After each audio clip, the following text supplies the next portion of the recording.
Roosters rings a bell, so I go for bubble. You might have done it there before. Oh, well. Okay. Well, I know you've mentioned various barnyard animals before. Right. I still like bubble. That'll start the girls. Okay, so we're getting ready here. Let's see, see if David wants to do his thing or not. Well, I'm going to go up there and do this and call this into disorder. All right.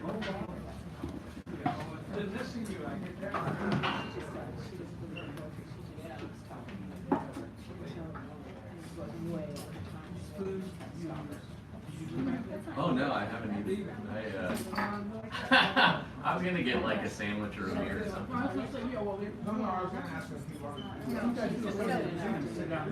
Yeah.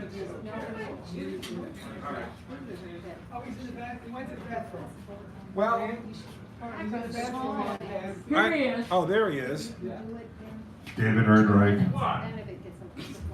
Young man, that kind of tone will send you straight to the devil. That kind of tone. Let me read, brother. Let me read. I was going to ask you to do the Lou Reed. I was going to ask you to do the intro. What can I do? I'd like to do the intro. I love to do the intro. Wait a minute, let's do it closer to the mic. Would you like to do the intro? Ja, would you like? Well, I'll do that right away. And don't quote me. Not on Thursday. Not on Thursdays. And it costs too much anyway. I saw it. Which one? We did it at Josie's, we did it up in Hear ye, hear ye. Hello, baby. This is the Sacred Checklist. Hear you, hear you, hear. Welcome to Sacred. How's it? How's it?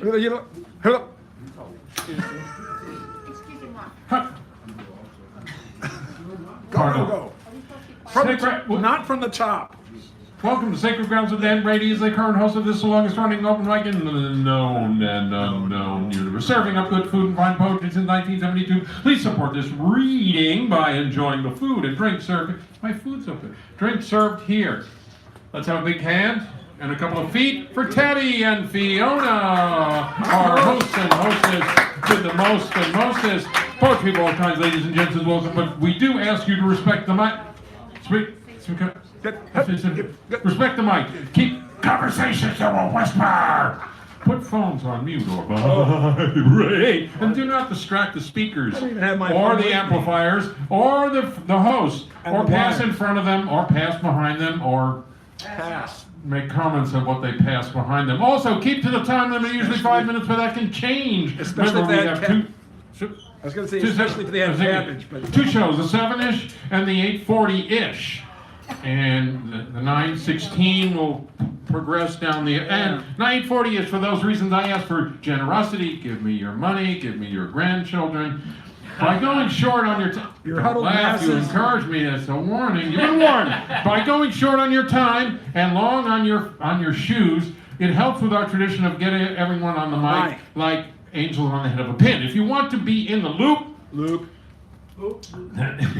then sing. And we've an opt-in email list, a Facebook page, a YouTube channel. We stream live, which is handy in 5 ways. Count them 5. You can view in from home. Family or friends can see you live or later on. If you, 2 and 2A. If you want to hear so-and-so's poem again, why, you can. And such poem, and that and such. And want to do a self-critique? Nah, nobody wants to do a self-critique. You forgot that and so.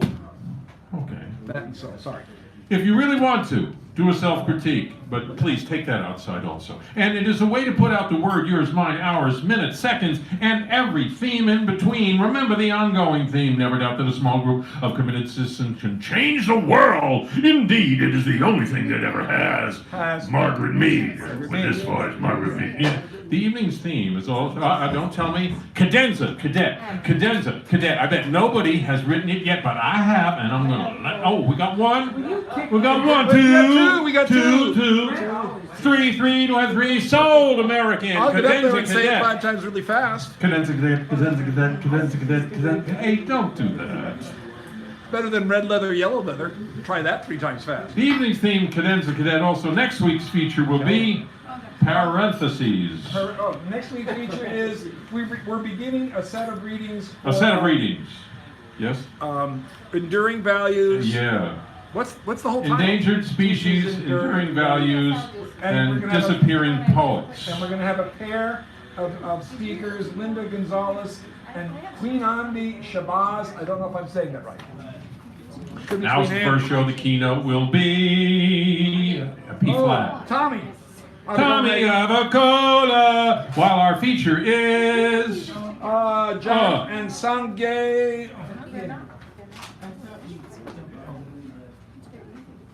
What? What's our feature?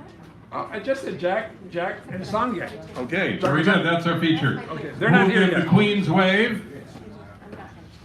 As for the second show, the last word will be, I think it's Mr. Sanderell. The mini feature is The mini feature is Chick-fil-A. No. Okay, Amy, but I don't want to say your last name because I forgot how you said it. Amy Boeda. Amy Bodega. No, Boeda. Banana. She is the. Boeda. Boeda. Jeez, Boeda with a She D. is the mini feature. Thank you. Sorry. Despite the fact that I'm a creature. And we have fabulous door prizes. We have bolts, nuts. We have. This is a wiffle occasional ball, rent- a real wiffle ball. ball. It's over 45 years old. I found it in a trunk. That's impressive. It is, And how did you and date it that? still works. Yeah, amazing. No moving parts, no updates. Medical Files by Jack Melander, a great local poet. Yeah. Okay, Bob. Thank you, Bob?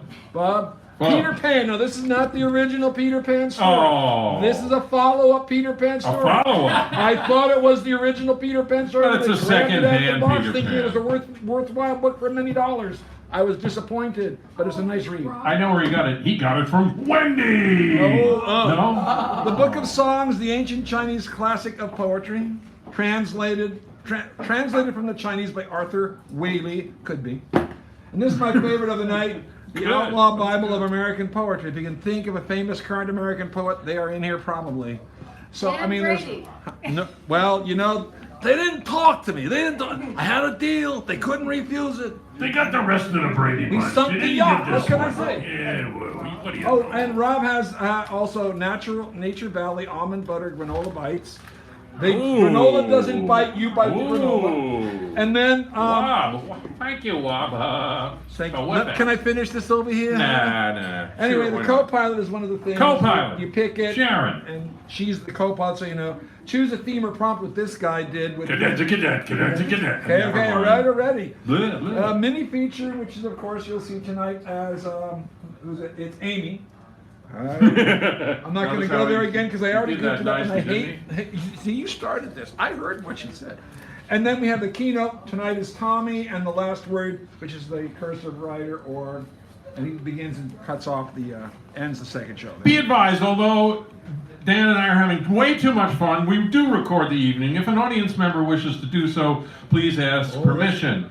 The bathroom is over there. We'll assume you've done so should we notice water on the floor and notice recordings being made. So, that's your stylus. I was going to say there was one other thing. There was one other thing. You were mentioning, I can't think of it, but when I do, it'll be a punchline. There. Punchline, yes. Yeah, For those of you who want to do stand-up comedy, come on, bring it. All right, so give him a round of applause for that. We're going to get started right now. Just give me my food. Just give me my food.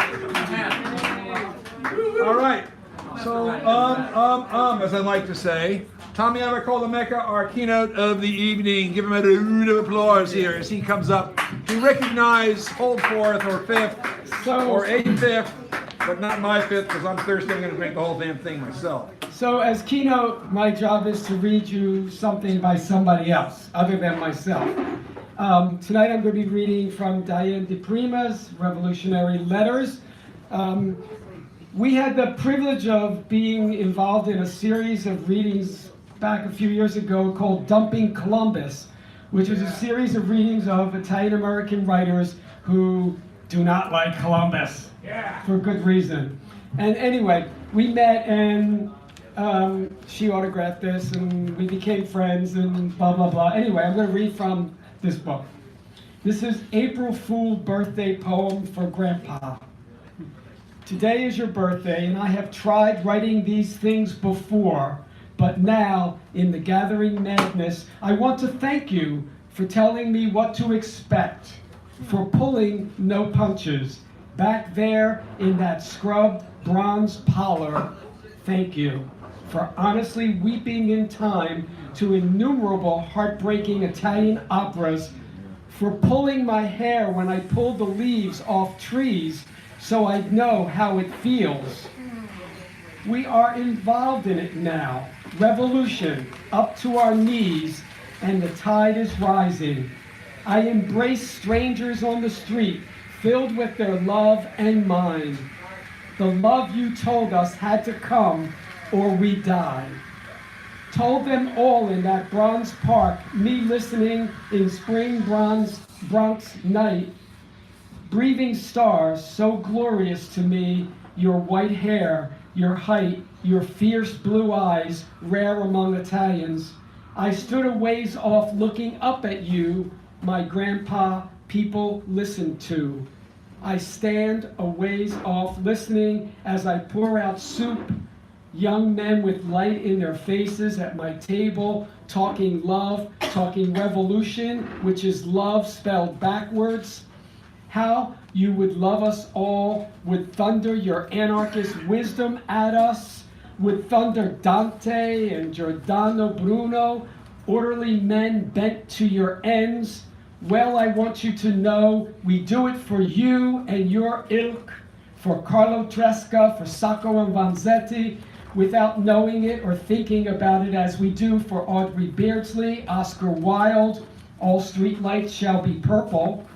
Do it for Trotsky and Shelley and Big Dumb Kropotkin, Eisenstein, Strike People, Jean Cocteau's Ennui. We do it for the stars over the Bronx, that they may look down on earth and not be ashamed.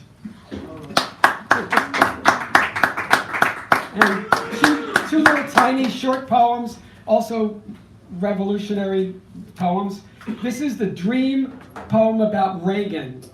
Good. When we are dirt poor and no longer have our mountains for shelter, when we are conquered and cannot go to our forest for comfort, when we are hungry and our valleys will no longer sustain us, then we shall see these men in their true light. Is that the time? Yeah, we got something again. Okay, I'll end there. Thank you. To shake all the pages all over the room. There you go. I'm going to prelude this with something that's not on the page. It says Joan Baez's line, and may you stay forever young. Oh, yeah. Prayer of all ages, may the bringer of time be with you. May the tree of life forever blossom in your garden. May you come with sunrise and go with the night. Each day a blessed beginning for all that you meet on the way. May you know that we are with you from every place on earth and to anywhere in the universe, that everyone, wherever they may be, shall finally seek peace. Amen. Amen. That's it. Tom Gordon, ladies and gentlemen. Thank you. Thank you, Tommy. All right. Brett Peter.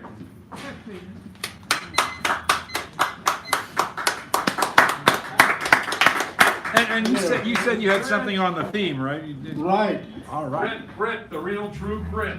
Okay, the Cadenza Cadet. Cadenza Cadet. It's all your fault. Boy, David. that was hard, by the way. Flown in here via the 26 bus. Clearing of throats, egads, rain machines usually.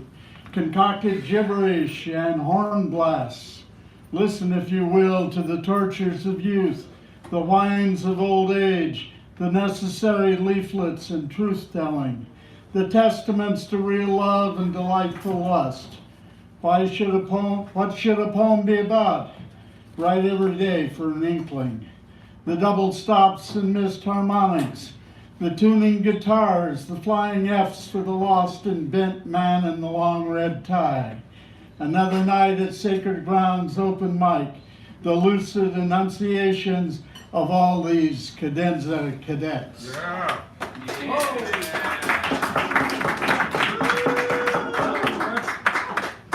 And a second one, barely on the theme. A moldy fig sings out, the years weigh on me, a streak of rouge across the morning sky. Yearning, love, loss, effort, the bountiful doors of memory open and dissolve time. Dreams of anxiety and regret. Why not cherry pick the triumphs? W.S. Merlin at the Everyman demonstration. The individual questions, the good answers, the article in the Nation. The aborted trips to the test sites, the 6-day sit-in, the heartbeats, the stretchers, the paddy wagons, the trials. Afternoons in the yard at San Bruno jail with blues singers, drunks, traffic ticket evaders, and pimps. The omnipresent they eventually did ban bomb testing. Notice the current retooling in gun running. Oh, this real world, real politics, real oppression. The looking down and paychecks gathered, the countless trips to the employment office, rolling hull blocks at Willamette Iron and Steel, beers at Jobajaws and the Elkhorn, going away, coming back, the debts and windfalls, drawing focus amid the leisure of retirement. Today's 26 bus to sacred ground, this trip, the movement, the song, pausing for the cadenza. We're near the end. Double stops, the flourishing bow, a break from the previous melody, white blossoms on the ancient tree, toast and cheese, good coffee, and homemade jam, an arpeggio to another day, whole tones and full bows. Hazel and I do the cleanup, the breakfast dishes, and go into town. Good, Peter. And Tom. Oh, wait. He's new. He's new. Tom, go. Is that Tom? Tom. Oh my God, I saw this guy. He's live. Oh, thank Wait a you. minute. Wait a minute. Let me get the cameras rolling. Okay. Camera. Get that dog out of here. Oh, thank you guys so much for the warm reception. My name is Tom Fell. My name's a sentence. Yes, I got Subject, that. verb, Yeah. period. Yeah.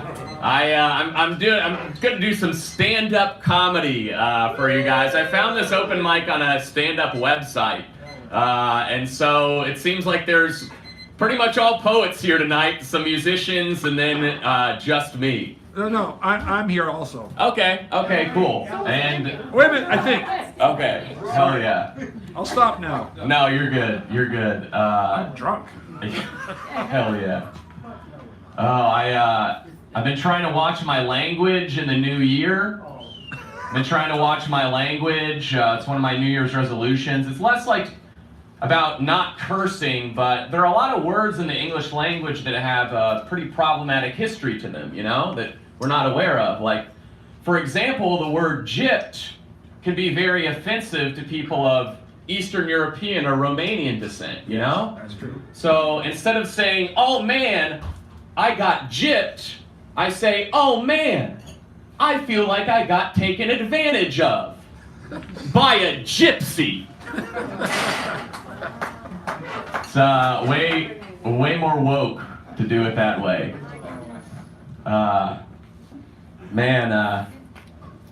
I'm a big fan of live music. We got any live music fans in here? Huh? Okay, good. I'm a big fan of live music, but I'm also a complete idiot.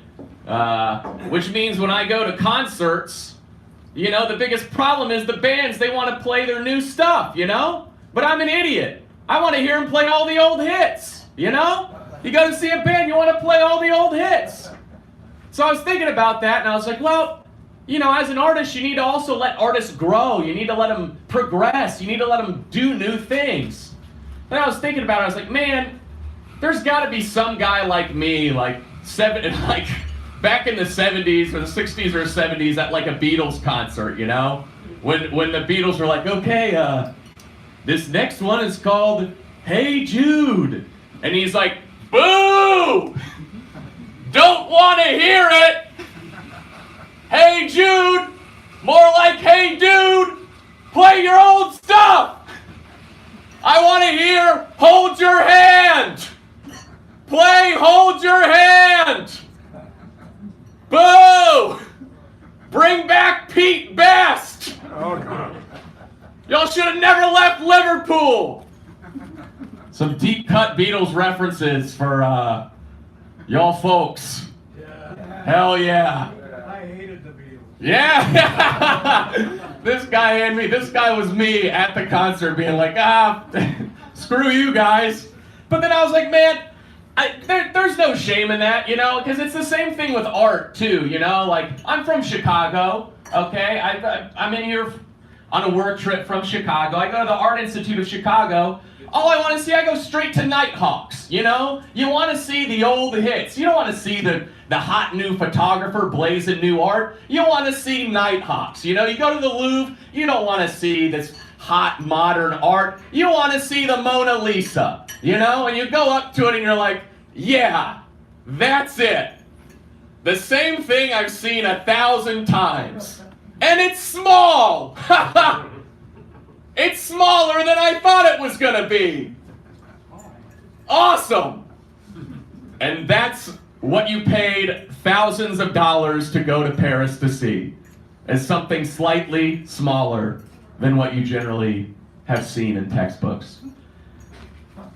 You know, I'm one of my New Year's resolutions is to quit being so self-conscious about the things I like, you know? Like, I unabashedly, I love Subway sandwiches. I love Subway restaurants, you know?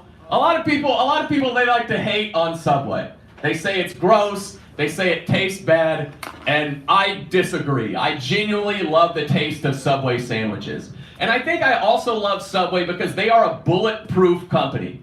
You know, when you think about it, year after year, they get hit with scandal after scandal, and they come back after every single one. You know, like their lettuce makes people sick like every 2 or 3 months. Like someone will always get sick from eating Subway lettuce, and we're like, yeah, what'd you expect, man? It's Subway.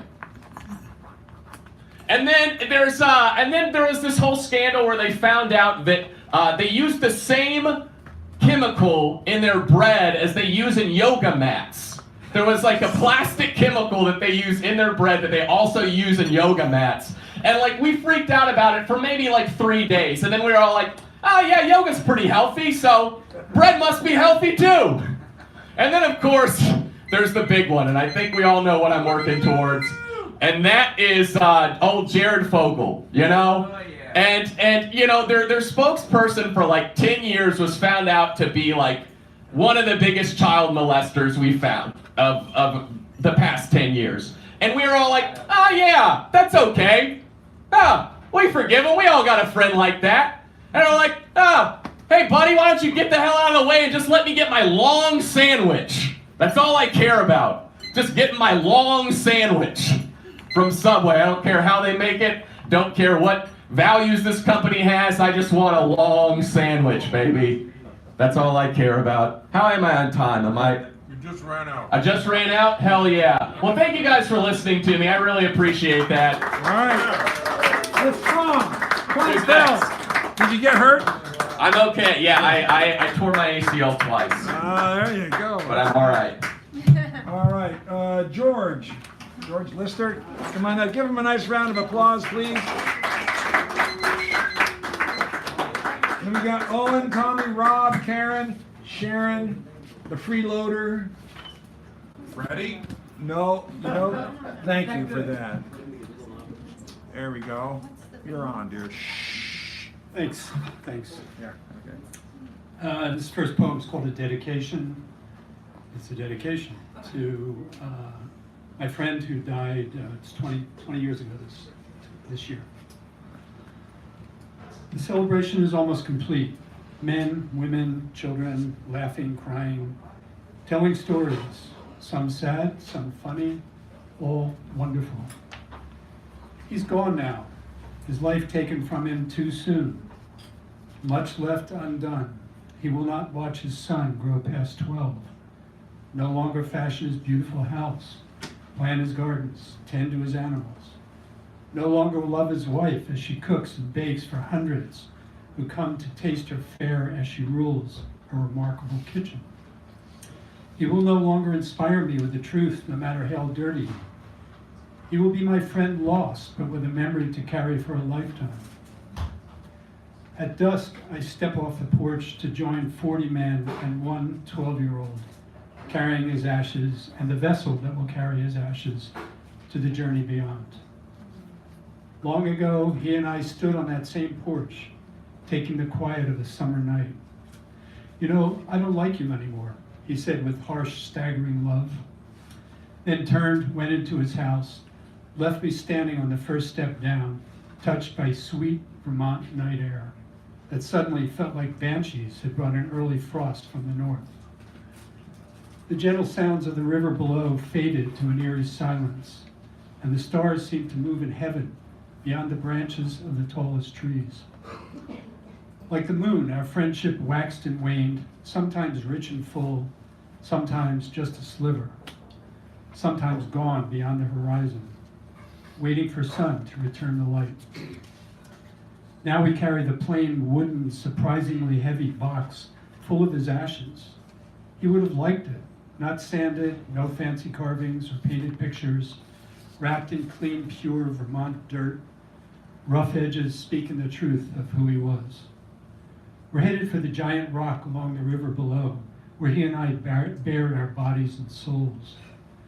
It's a warm, lush summer night. The trees stand sentinel, and the river runs clean over the rapids below our feet. Each man in turn digs in to place a handful of ashes in the hold of the small, sturdy, deep-hull, rough-hewed, single-mast longship built strong and true by Zanotti's loving hands, sails whispering gently in the graceful breeze. I built it to make it to the ocean, he says. I take my handful and let the grains slowly pass through my fingers to the filling ship. Tears drift from my eyes, over my nose, and join the ashes. We carry the boat to the water's edge, flame the sails, send our friend's spirit down the White River. Patrick sings a haunting Irish melody that's taken by the trees and accompanies Phil Benson on his final journey. Darkness closes as 40 naked, celebrating, howling wild bodies jump in, splash through shallows, over rocks and rapids, wash away tears with screams and laughter.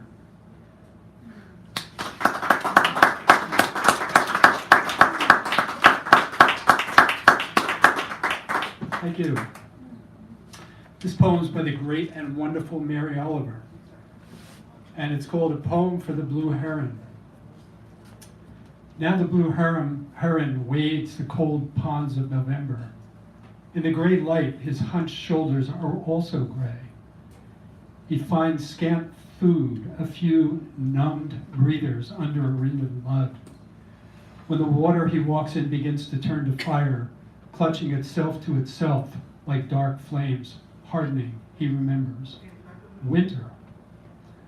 I do not remember who first said to me, if anyone did, not everything is possible, some things are impossible, and took my hand kindly and led me back from wherever I was, toward evening.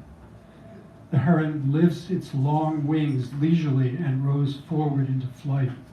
He has made his decision. The south is swirling with clouds, but somewhere fibrous with leaves and swamplands is a cave he can hide in and live. Now the woods are empty, the ponds shine like blind eyes, the wind is shouldering against the black, wet bones of the trees. In a house down the road, as though I had never seen these things, leaves the loose tons of water, a bird with an eye like a full moon, deciding not to die after all. I sit out the long afternoons, drinking and talking. I gather wood, kindling, paper. I make fire after fire after fire. Wow.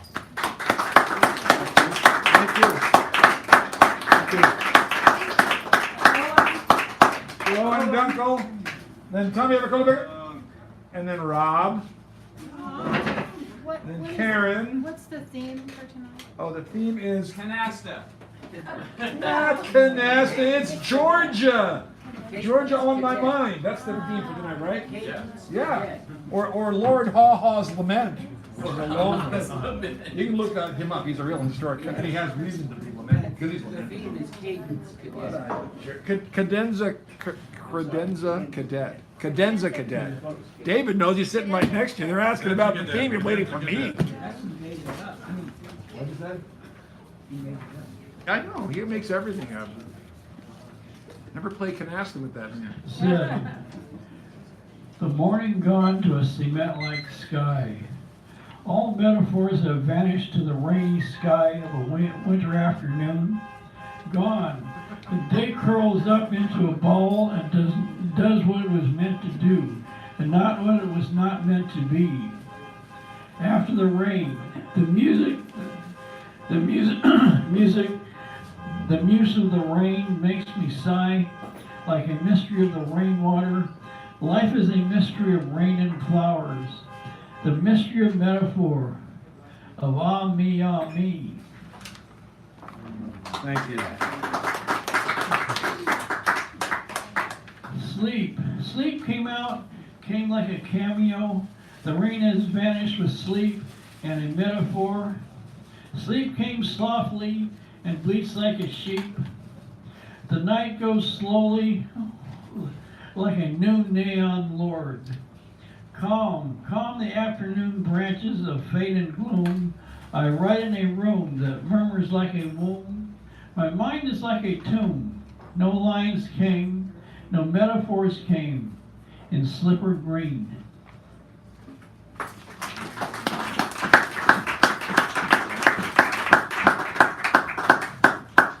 To Don Brennan, your metaphors are a lonely outpost that I pray to in silence. Like the aloneness of love. I am the alone quality of your poetry, as your metaphors are those of the earth. Poem. I hold my pen in an observation of the nothing and something of everyday elegance. At Starbucks, days pass by one by one. Time and space, more time and space. The wind whistles like a locomotive passing us by, like the movie The Greatest Show on Earth. Stop, don't you see the lights? I feel like an elephant trainer, waving his arms for his would-be loved one, the girl on the flying trapeze. This poem is the greatest show on earth. Soon on Broadway it will be shoe time, shoe time. I am an impetuous madman, shouting an eternal opera. Keep it up.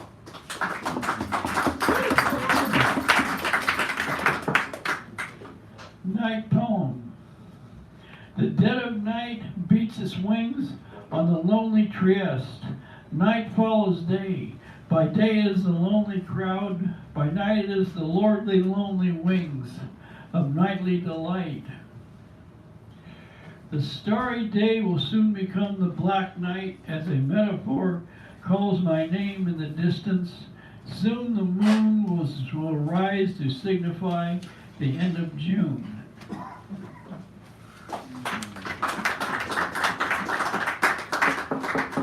Pensée.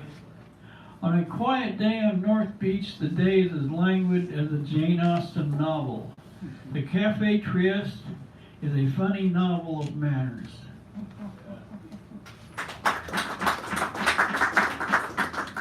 Lines written upon seeing a tattooed stripper perform.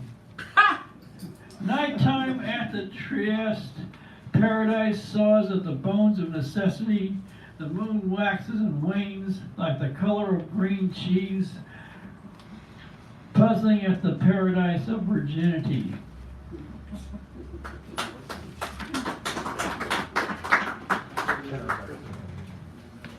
A gray Saturday. A gray and windy Saturday passes on, into the noisy quiet, into the cold night. Birds fly into the eclectic electric sunset. Thank you, Mr. Owen. Hey, thank you very much. Mr. Owen Duncan. Tommy. Tommy with an I. And a nose and a mouth and an ear. Tommy Ogalamega. Yes. Try to say his name backwards really quickly. Come on. Backwards really quickly. No, Backwards really Imot. Backwards really quickly. Tommy would Okay. be Imot. I-N-M-O-T. Okay, you're spoiling the mood of my first poem. Am I? I'm sorry. I'm correcting myself right now. Pardon me. I know.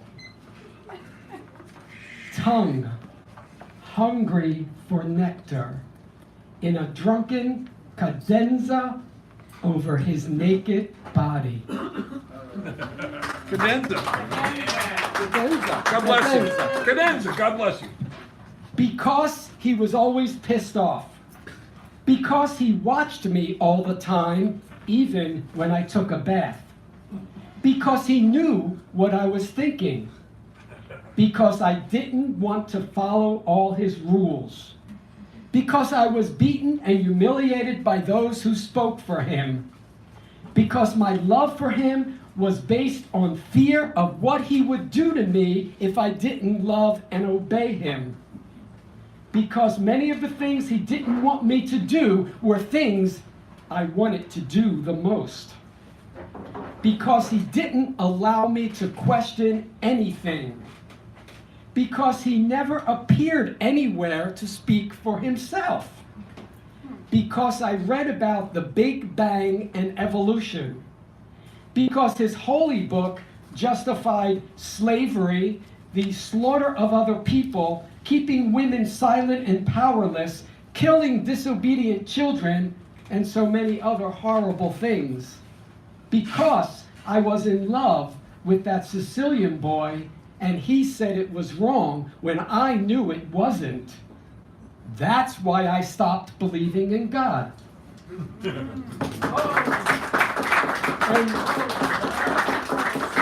And finally, this poem takes us back to 1971. Keep that in mind when you hear it. And it's based on a true story. The doctors told you, take off your clothes, gave you a dressing gown, took you into a darkened room, strapped you to a chair, told you it wouldn't hurt, attached electrodes to your dick, flashed slides of cute naked guys, shot electricity through your genitals. They lied. It did hurt. You squirmed to get out of the chair, but you couldn't. They said it was for your own good. Did you want to be a pervert all your life? Then cute naked girls on the screen and no shock. When the projector finally went blank, its motor still humming, its light staring forward as if it didn't want to see, they removed the electrodes, unstrapped you from the chair. No lobotomy or drug that induced vomiting or the feeling of drowning like they did at a Atascadero, Dachau for queers, as they called it. Still, you felt sick to your stomach, sicker than you ever felt. Your dick stung. The dick you were told never to touch, not even when you took a bath. We grew up in the same Italian working class neighborhood. The same nuns and priests taught us to hate ourselves for who we were, like the shrinks at the university counseling program who convinced you to go to the psych unit it funded. They would cure you, make you like everyone else. They made you dead. Suicide. A dead homo was a good homo. Thank you. Tommy Omega. Rob. Rob. Rob. Rob. Rob. I'm Rob. No, I'm Rob. Wait a minute. I'm Rob. That only works with the name Spartacus. Yeah, I can do that. I had to explain it because no one would get it otherwise. They think I'm just an idiot here.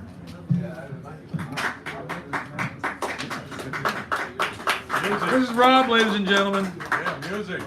If you haven't seen him recently, you're about to see him now. This is a young Rob from the younger times.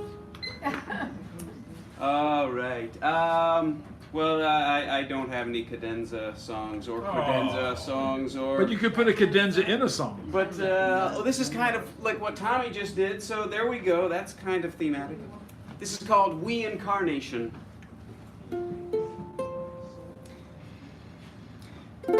Heaven is hilarious. Karma's a crackpot. Reincarnation's ridiculous. But let's pretend it's not.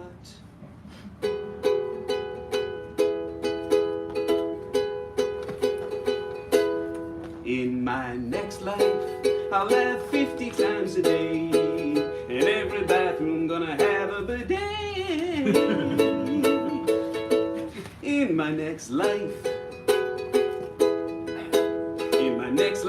I'll work 3 hours a day with twice as much time just for play. Just for play. In my next life, I'll get 50 daily hugs. So much love, I'll never turn to drugs.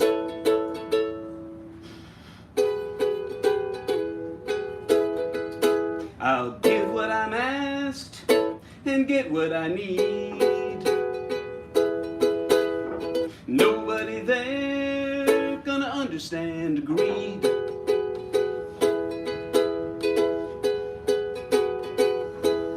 In my next life, I'll have sex every other day with no jealousy or fear. Ah, screw it, give me sex every day. And I'll care for any baby that's near.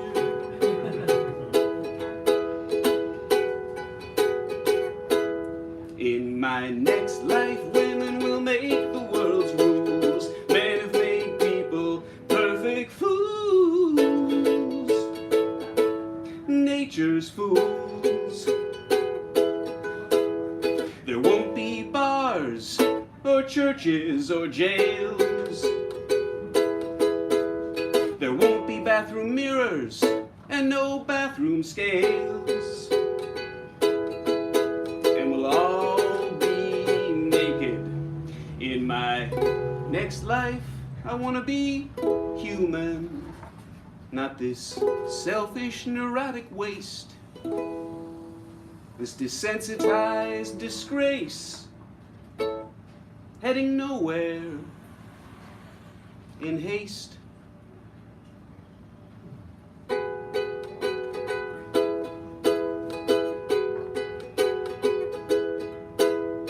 Karma is vainglorious. Reincarnation is rot. Heaven is a hoax, but not the G-spot. No, no, not the G-spot. It's real, real the G-spot. Real, real, real the G-spot. Real the G-spot.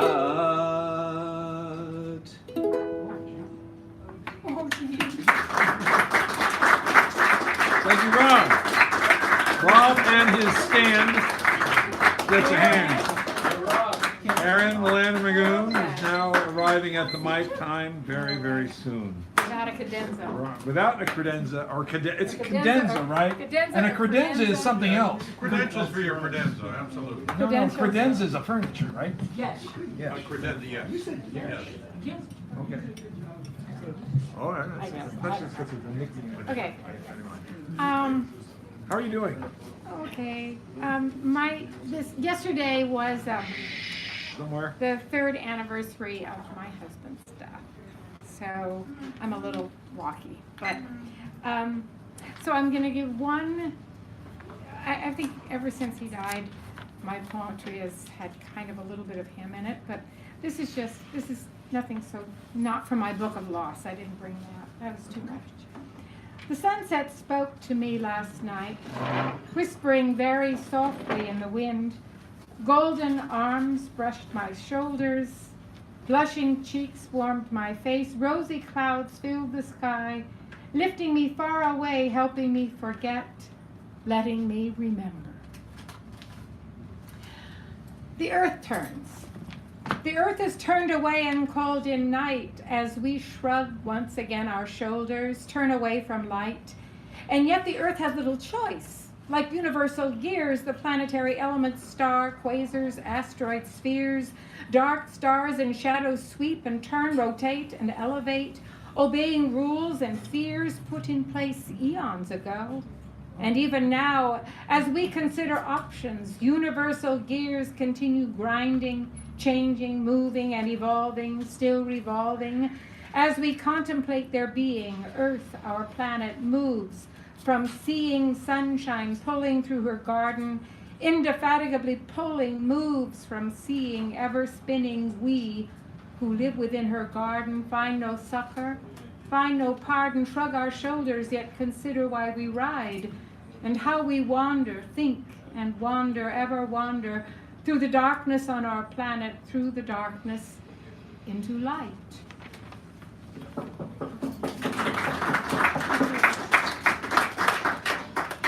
An owl hung in my brain.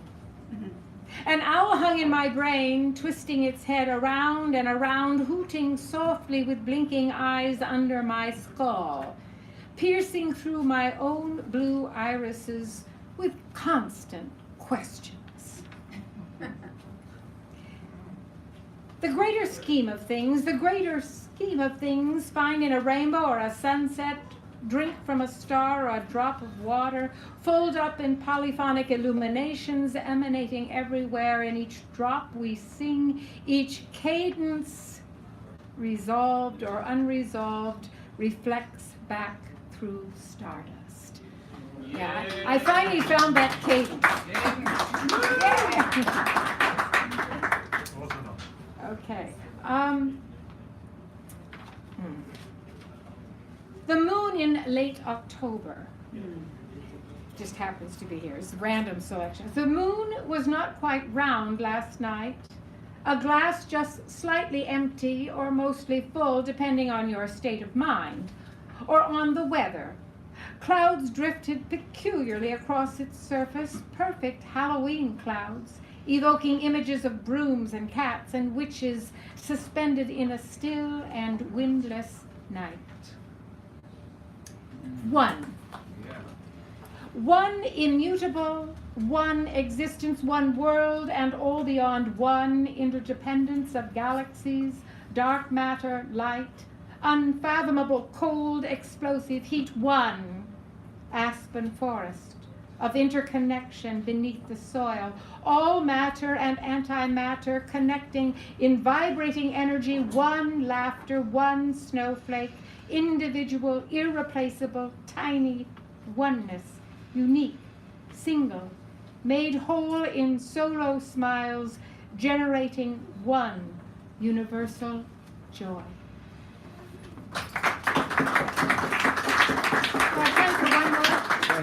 Okay. Jazz in Egypt. For some reason I wrote it for you, Dan, but I don't remember why. Wrote it for me? For what? Egypt. Jazz in Egypt. I don't know. Okay. I don't know why it came up. All right. Jazz melts spice into the night.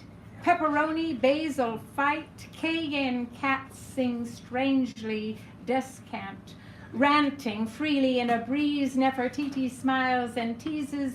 Hatshepsut, whose hirsute sneezes, imitate a scatting laugh in rat-a-tatting forms of chatter, hammering sharp on phyllium chaff, breathing dust of insect matter over tombs of weeping gods, beating, pounding rhythmic clatter. King Tut melts gold, steaming spices, all in hieroglyphic banter.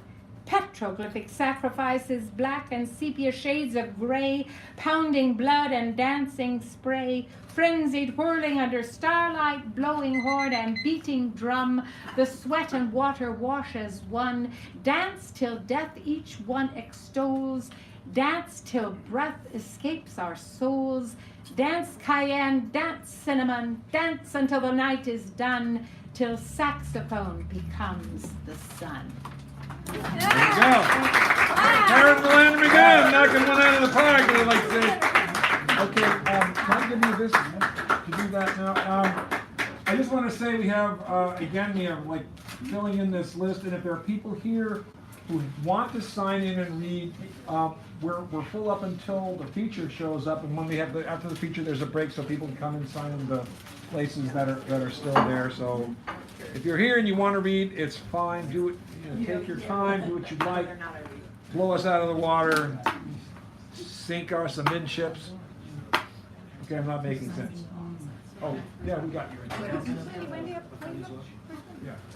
So, who's next? Me. Oh, sorry. I told her I was going to make a couple of announcements while she was going up, and I forgot about that.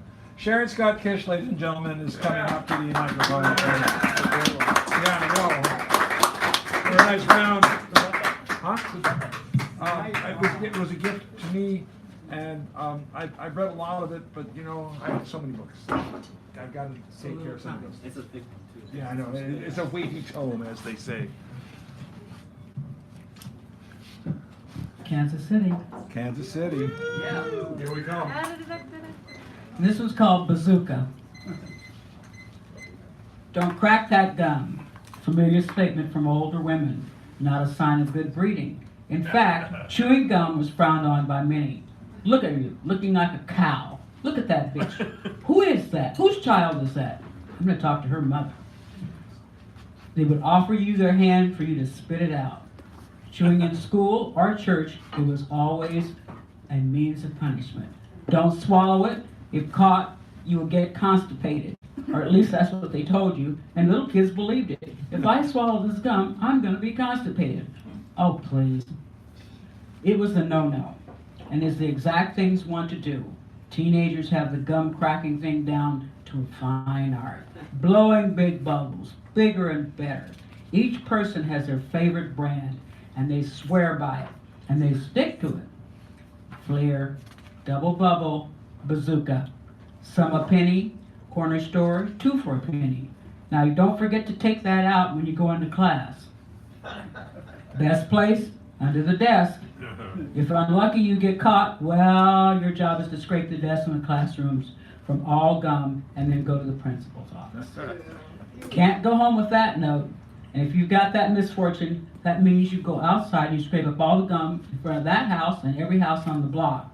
And while you're at it, that mean bitch down the street's going to make you scrape up the wax. The wax from the fake teeth, the mustaches, the false lips.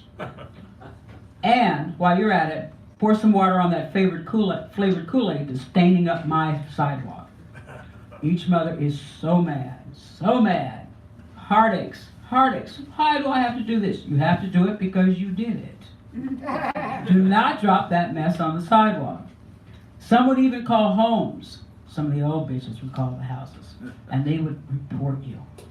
Not only did you get it from your mother and your father, you had to go down to her house and scrape it up.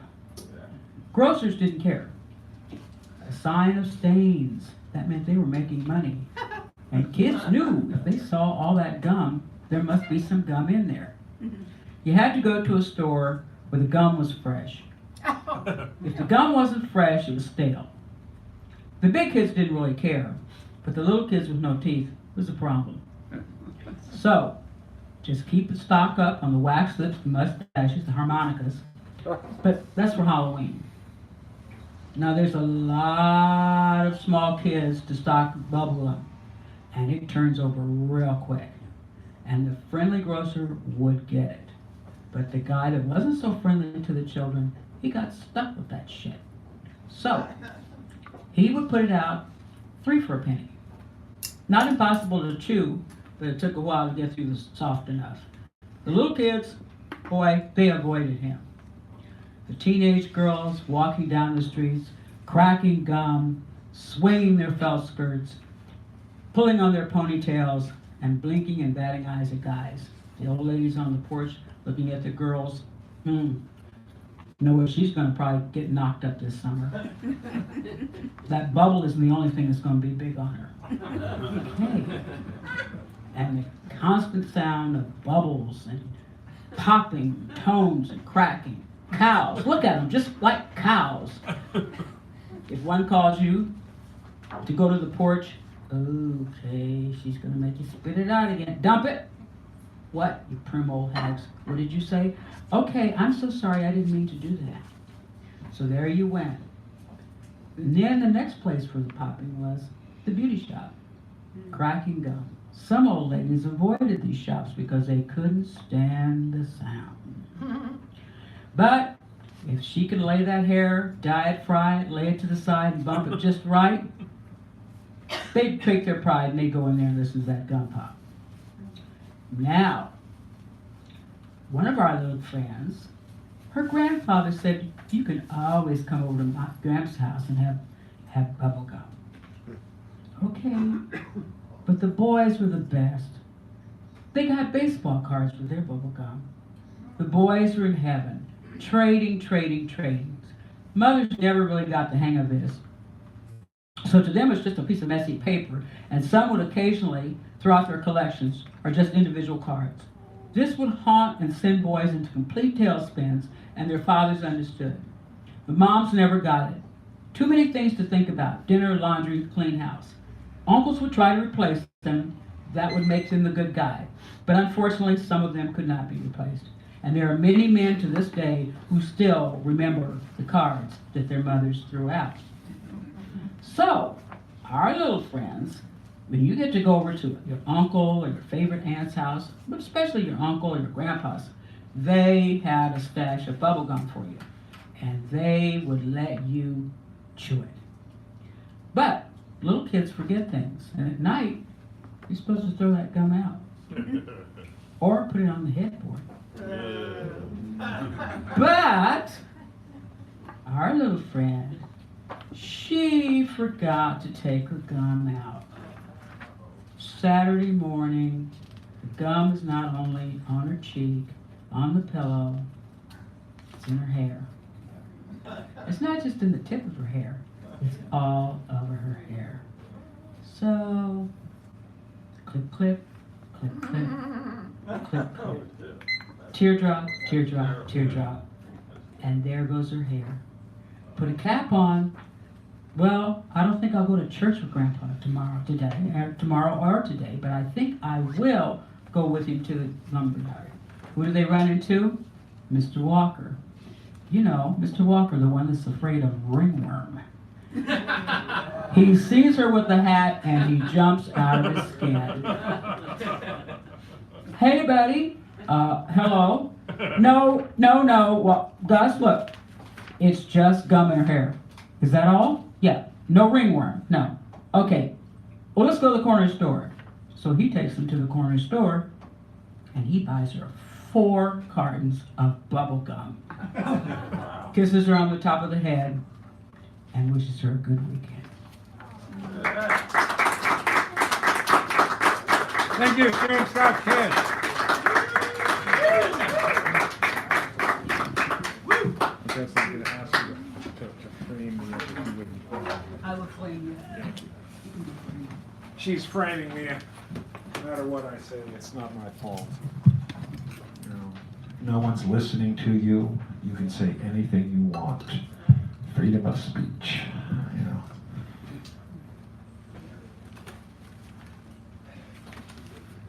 All right. I'm almost ready. Who am I anyway? All right. So this goes back a bit to the thrilling days of yesteryear. And the title is Meanwhile at the White House Fence.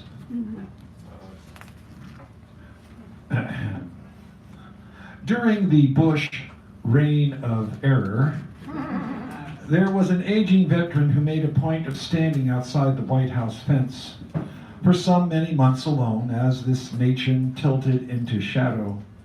He had with him a simple handmade sign indicating his intense displeasure with what I still call the resident select.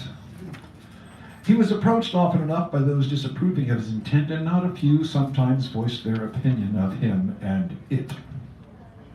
Legendarily, at one point, someone told him he was wasting his time because he, by standing there holding his little sign, could never change the world.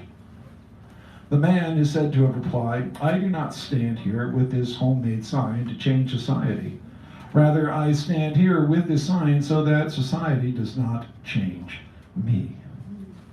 Now, perhaps this is an urban legend, perhaps not, but the lesson is something worthy of consideration. So when someone asks you, as a poet or a musician, well, what good is it? You can quote that man to answer those who question the value of being an artist, creating beauty meant to touch the heart, and so speak the truth to power. It is vitally important that we do not let the gross man in the long red tie have his whitewashing become brainwashing. We must continue to prompt dialogue, if only to remind ourselves of who we are, what we are, why we are here, and how resistance to the force of darkness, when all is said and done, is vital. Longer ago, and in a horror camp, another person made the point, only you can surrender your humanity. And similarly, and much longer ago still, some sage was said to have said, only we can decide to give up on hope. Those statements being true mean that only we can make the kind of difference we need to see in the world by living the truth. And if we, by doing so, prevent just one more soul from becoming lost to despair, then we will have played our part well. Play your part well. And now this other one is a completely different category. This is philosophical and argumentative. This line came to me and I thought, it sounds like a good first line. Hopefully the rest, carries on. Okay. Oh, this poem mentions pogo. Everybody remember pogo? Yes. Okay, there we go. Because that's there. If you don't remember pogo, then you'll say, "Who's pogo?" Anyway, here we go. And he is us. Yes, the immortals are among us. Do not scoff nor scorn my assertion, but I have little time here, and deign to use these precious moments to offer clarity and proof beyond a shadow of a doubt. By your grace and with your permission, then, when we stand here, do we not address each other formally? And are we not, in so doing, seen, heard, and felt? What's more, we become something else as we share our soul's worth.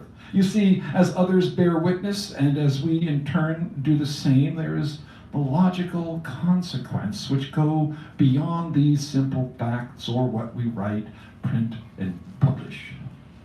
We create ripples which propagate on and on to shores we will never see, times and places we will never know. Our text will reflect upon the limpid eyes of some curious being whose easy hands hold the literature of a bygone age, and whose loving heart and yearning soul are wrapped with this infusion of our messages. This being will then, on that someday, long to know us better, knowing all the while this could only be a wish or a dream. But this one will, by taking us home, taking us in to their own intimate hearth, and by reading, become something beyond what they were. For this experience of what we say, even here and now. This is simple, and it is also the proof I spoke of. Thus, I can paraphrase the immortal Pogo. We have met the immortals, and they is us. Thank you. The immortal Pogo.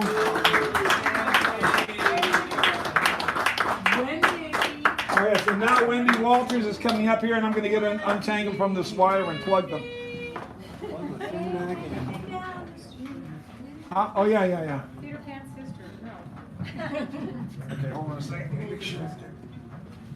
Okay. I just want to make sure I have the right height when you're. That's good. You think? All right. Well,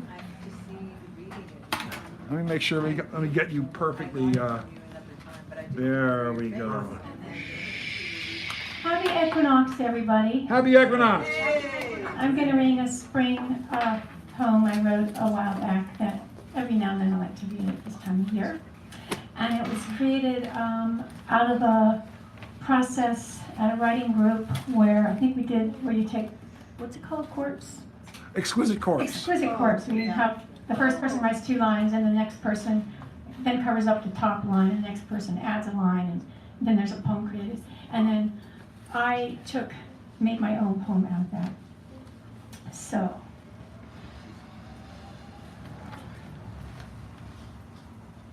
the other day I cried for joy, laughing and weeping at the same time. A leap from my soul or into my soul just happened in that moment, leaving the old mundane habits of stop and no and wait and can't. Yes, the magic of spring had been budding in my heart all through the tough, shattering, sky's the limit winter. And I began to notice that golden cinnabar love was everywhere, always, tucked away, secret, yet subtly present, as I took the time to let go of all I've been carrying and just be.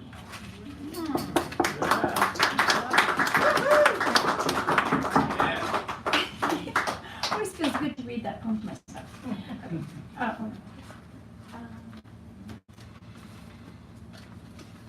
The next thing I want to share is 2 little quotes. There are 3 things which cannot long remain hidden: the sun, the moon, the truth. And these are 3 things that a Sufi once said to always ask before you open your mouth. Is it true? Is it necessary? Is it kind?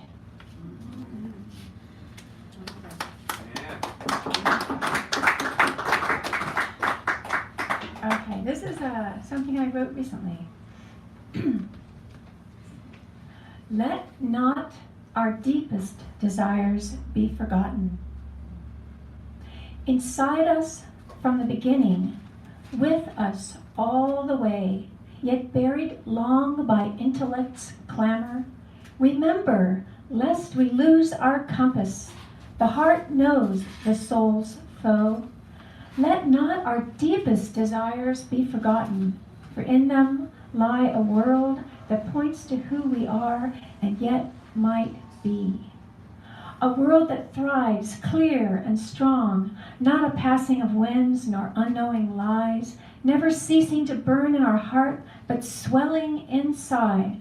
Why, merely to think of this radiant wish makes all else pale before it, and renders us breathless, ambitious with love. Let not what matters most to that compass true within be lost to useless thought and idle talk, or to squandered time and circular fear, or to energy sapped in furious wrath, leading to loss of faith. Always whispering its name, the profound, unique wish we each bear, inscribed at the seat of memory's noblest part, beating in the transcendent place that knows our most cherished desire. Never ceasing to burn, but swelling inside, this thing we want dearly from who we are, this longing that pulls us to what we might be, this radiant wish beyond intellect's clamor that makes all else pale before it and renders us breathless, ambitious with love.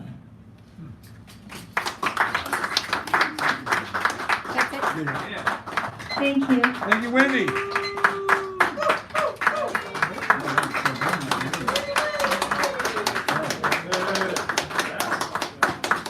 If you could frame me once more, I'd appreciate that. All right. Let me stand, Britt. let me stand bravely before you now, and speaking softly and in words and in tones meant to be accepted and read as read, but I'm not reading them, so maybe they should not be accepted. That's by way of saying the features of the evening are not here, but they live in the East Bay, and there's possibly a health condition going on that I've heard about, but I'm not sure if that's a factor in why they're not here at this moment. So what we're going to do is take a quick usual break, and if they show, then we'll reorganize things. But we're going to take a break now, a brief, like 5-7 minutes, something like that. Schmooze as you might like, introduce yourself to each other, trade shoes and comments. Thank you. Dan, give me your cell phone. I can check. I don't have my cell phone with me. Oh, they might have tried to call you and tell you what's up. Yes, I know, they might have, but they Do could know also this call place here. is called Sacred Yeah, Grounds? they know, and he has the phone number here, so. What kind of health condition? Well, I don't really want to speak, because I'm not sure. My wife is in the East Bay.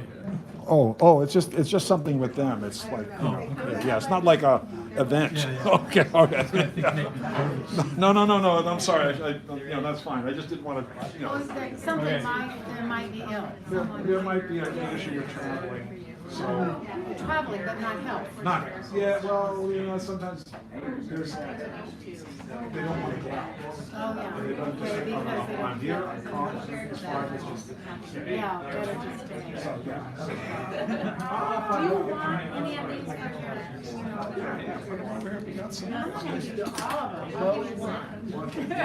Are you gonna sign it though? You don't want to see. A signed copy of Sky by the author that's here tonight. That's the shortest one. I like See? I had that poetry up in my law. I could read. I didn't sign up.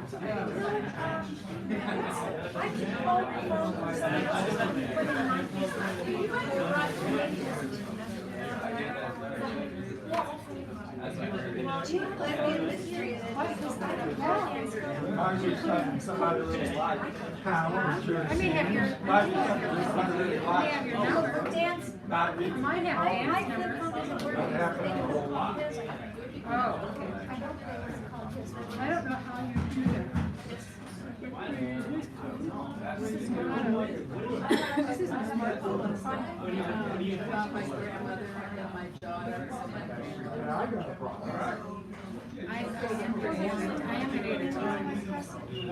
Oh, there, that's You can read everything. Just put your name on there. Make yourself. You want to write it? No, I'm just going to listen to a message.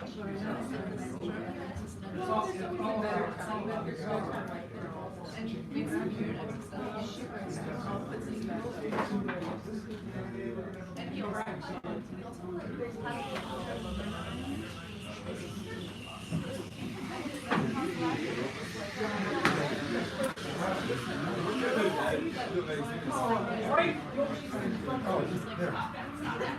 I signed it already.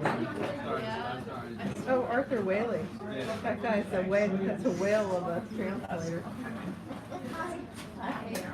Well, I think I've heard you read your poem. no, I don't have it with me. It might be in my bag. Don't worry, Dan. It's okay. Who's my wiffle ball? Yeah, it's just, it gives meaning to his life. It still works. Now that he's retired, he has to have new work. Are you Yeah. retired? Yeah. Yeah. I was a teacher for, oh, here it is. I do have it. Paragraph 6. You lied. All right. Truth and Voices. That looks really cool. I mean, it looks like it did all online, but it's interesting to see the actual pages. No, it's nice to see it, really, as a book. Yeah. That's great. And you should check your poem right now just to make sure there isn't something that I didn't see or no one saw or anything, you know what I mean? Yeah. I know, but I had Wendy check it. I had Rob check it. I just check it. God only knows, I could have, something happened, somewhere along the line. So, Oh yeah, gewalt and rock and roll können haben Yeah, yeah, sein. awesome. Well, thank you. I We like all it. did it. We And like, did it. and the thing is, I think we could sell these for like $4 each, Yeah. and that would cover the cost of the thing and the mailing and everything. And then if we got like 20 copies or 30 copies, people want a few or whatever, then we, sell a few here and then anybody who wants them, then we got it. And this is like the template, if we want to do another one, we know how. Yeah. Anyway, how are you? Doing pretty good. I've got a little sciatica going on, so I I'm hate tired. My daughter was in a bicycle accident. Not Broke serious? her mandible. It's kind of serious. Serious. She's going into surgery tomorrow. better than the So I've been kind of Was it a clean break though? Yeah, I think it's she's gonna be on liquid diet and have her wired for dog check for. Yeah. They want to make sure the bone goes. Yeah. They really want to make sure it's healed the Yeah, right that was way. Sunday. So every day I would go over to the spade and help her and her baby. And Maybe we should. So are you gonna be substituting? Or you just? Yeah, I work tomorrow, Thursday and Friday, and then next week I have, I think, a day or two. I'm not sure. But now I'm like after jobs, so I'll take them when they come my way for sure.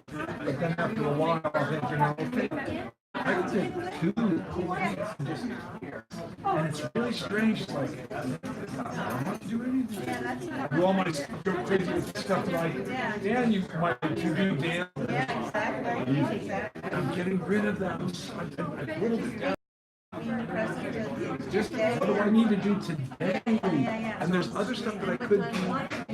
Yeah, and I have a list, right? So I don't forget.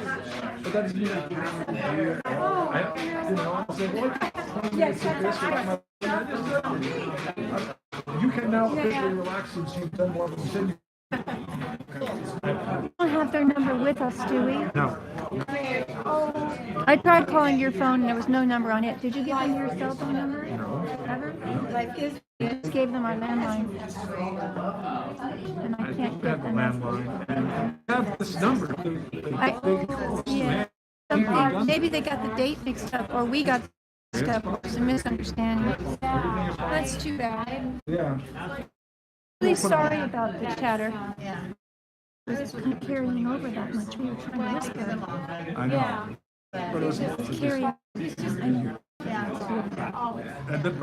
I knew I could get a hold of you. We were married in 88. We were together. Is that all right? Yes. Okay. June 87. So that's a long time. That's a long time. I always say almost 30 years before. Anyway.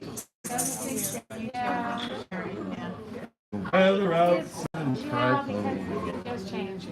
Fire is so The delightful. 2 times we was Long as there's no place to go. about 6 months ago. Let snow, let it snow. Hey, BB.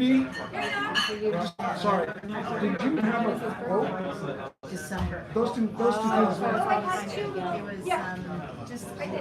Well, I mean, on a particular to a person. I have dementia. I went through a couple of years with it. That's like really hard. Catastrophic. But they, This is an ancient saying, and this is how that I thought it was. I said, okay, so I'm going to put your name here. I'm going to put ancient and Sufi. I would just say ancient and Sufi sayings. It'll be much less Oh, words. this one isn't Sufi. I think this one's Sufi. I know, I have ancient and Sufi. Yeah. Right? 7 years. Yeah, that's good. It was hard, but it was okay. And I can't download my phone. Yeah. I don't have it memorized. Are you trying to get on the internet here? No, I can't download it. It doesn't want to. You can't read it online. No. It's a document. I should have said that it is an inline text, but I didn't.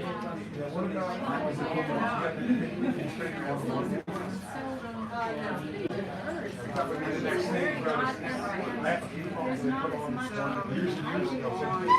Someone has a computer, and I have to do something. I can grab the set up. I thought it was a dog. I thought it was a goose. I think she has a conflict in the United States of something, you know, she has to yeah, something. Because I don't know. Because I ran into her once at a cafe, outside a cafe on Main Street, on Cole Street near Haight, and I was walking by and I recognized her and I said, hi. So we were talking a little bit. Said, forgive me. Kiss today, goodbye. Kind of interesting. You say goodbye. I'll say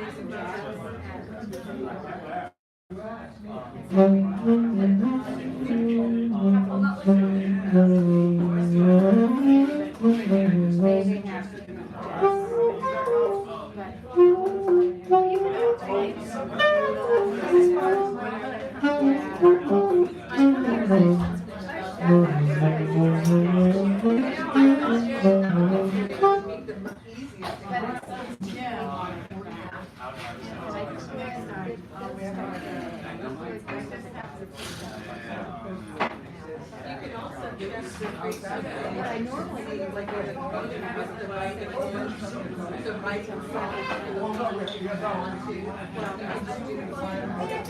That's the one.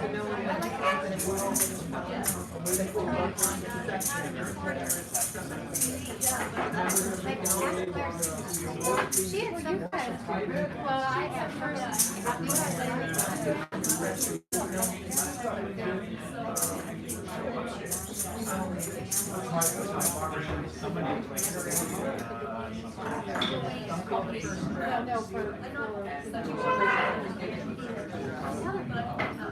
Am I framed? Hal, am I framed? Did he say show up? Can I go, is this right? The other way? I'll get it. All right. I'll get it. Yeah, thank you, Hal. I was trying to sneak up here and do something untoward. Whoa, what did you hi mama. Wait, don't do it. Do it by this. Okay. Down. Go ahead. Hit the mic. I got it. Okay, you're good. Am I good? You're good. See, I was trying to sneak up here. No, And he's copping a feel there. I know, digital fingerography. Hey. Okay. Is your engine I'm sick over and it, tired? baby. I'm over it. Want your car to run like new? Automotive engineering pleases thousands. Why not you? That's a singing commercial from the 60s, but the first singing... that's applause. The first singing commercial went like this. How do you do, everybody? How do you do? Gee, it's nice to say hello to all of you. I'm Billy Gray. He's Bobby Shear. We're the interwoven pair. How do you do? Interwoven socks. It's our 46 or... Really need that? Yeah, well, I'm getting people to come in here. They know that something's happening on the microphone, even if it doesn't make sense. They're leaving. The people are leaving. Thank you. Let me have the special tea. They're leaving. All right, ladies and gentlemen, we're starting the second show. And who is kicking us off? It says this. That's why he's up here. Okay, let me get him over here. Ladies and gentlemen, give him a round of applause or a parallelogram of applause. Yeah, that's really hard. Think about it. All right, wait a minute. You're framed now. Sure, bring it on. No, not for me, for you. Oh, no. No, for me. I can't walk and chew gum. Oh, I'll do this. No. I can't walk and chew gum. Only the girls can do the gum. Sharon? Who said? I'll get back to me on I that. agree. I'm just down a little bit. Calm me down a little bit. When the boys could do that. Just in case anyone's interested, Cafe International, as a rumor, might be open this Saturday. So if anybody likes to come on the Jazz Sunday, it might be open, but please call first because they've had this earthquake retrofit here in the city. It's a Laura Haight. It's a Haight and Fillmore. And if you look there, it'll be a big sign. You can't miss it. So just letting people know. All right, try to get through these three. First one is Hear It, Feel It. And I'm being joined by the Erdman. Erdman. Woohoo! Oh, you're going to play those? Oh, God. And Hear it, feel it. Dance, dance, dance. Hear rhythms, feel it. Surround yourself with it. Join it, rock it. Hear beats, beat back. Let the others introduce melody. Floats too high, bring it back beat. Earth heartbeat, where the mother experimented with the Homo sapiens. One of many who inherit the beats of Earth Mother. Vocalize back to her.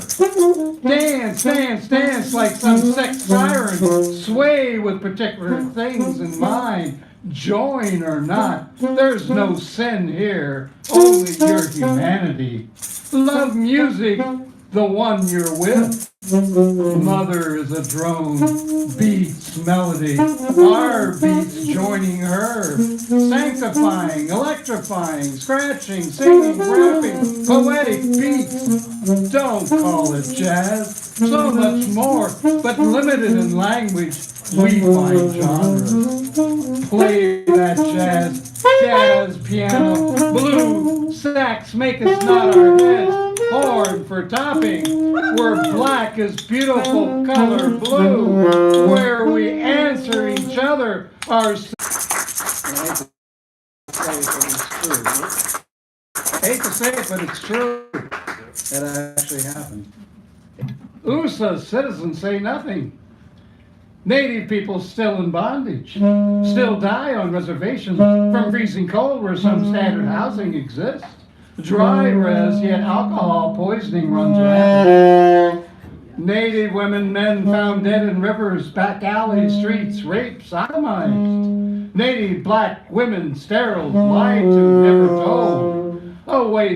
Hope he's not mad. Anyways, okay, give me a few minutes here. I'm gonna have to cut it down to 3 times and 2. What, you gonna take less off of yours, buddy, now?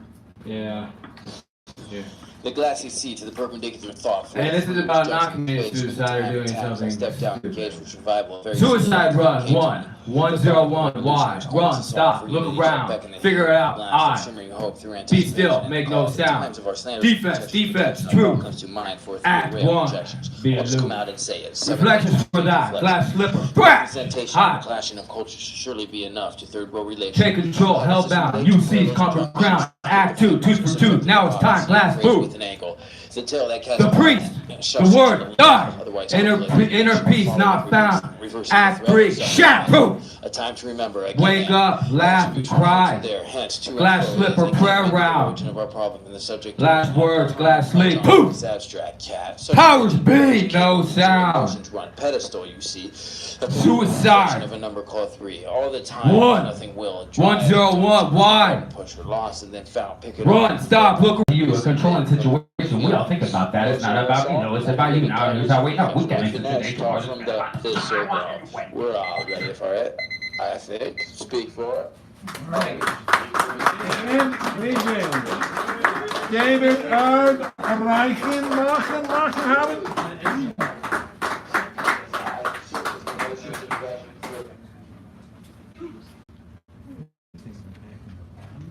Man is a symbol. So is an object or a drawing. Penetrate beneath the outward message of the symbol, or you will put yourself to sleep. Within the symbol, there is a design which moves. Get to know the thing for yourself alone. You may gain it and lose it. Well done. Holiday, Pete, Fountain, Fats, Marable, Ivy Anderson, Mead, Lux, Lewis, Mesro, Manzi Johnson, Marcus Roberts, Omer Simeon, Miff Mole, Sister Rosetta Tharpe, Freddie Slack, Thelonious Monk, Boom Bom, Boom Bom, Boom Beam, Boom Bom, Charlie Tiergarten, Max Road, Paul Celestin, Muggsy Spanier, Boomy Richmond, Panama Francis, Abdullah Ibrahim, Piano Red, Champion Jack Dupree, Cow Davenport, Shirley Horn, Cedar Walton, Sweets Edison, Jackie Byard, John Hurd, Joy Harjo, Pine Top Smith, Tricky Sam Nanton, Major Holly, Stuff Smith, Bix Beiderbecke, Bunny Berrigan, Mr. Cleanhead Vincent, Eddie himself, Ruby Braff, Cootie Williams, Cab Calloway, Lockjaw Davis, Chippy Hill, and of course, Jelly Roll Morton. Yeah, baby. A litany of luminaries. Right? Cadenza, cadet. This is for cursive writer Richard Sanderell and Bruce Cadenza, Bagnell, Vietnam vets both. So, cadenza, cadet, the strutting martinet, switch in his position. Switch in his possession, you march at his discretion. The prod, the goad, you rumble down the road. You boast that you're the best, denying fear access. To horse and so to battle, like herding of the cattle. That fierce and savage hum, the beating of the drum, the beating of the drum, the beating of the drum, the beating of the drum. Cadenza, cadet, can't question it, and yet, pervasive haunting dream, the least of what you get. Slowly rips the seams. Cadenza, cadet. Yeah. Who thought of that thing? It's me. I know.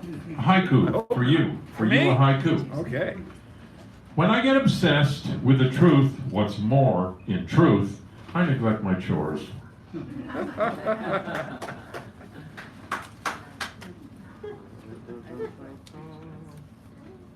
No wonder the garbage can hasn't been washed.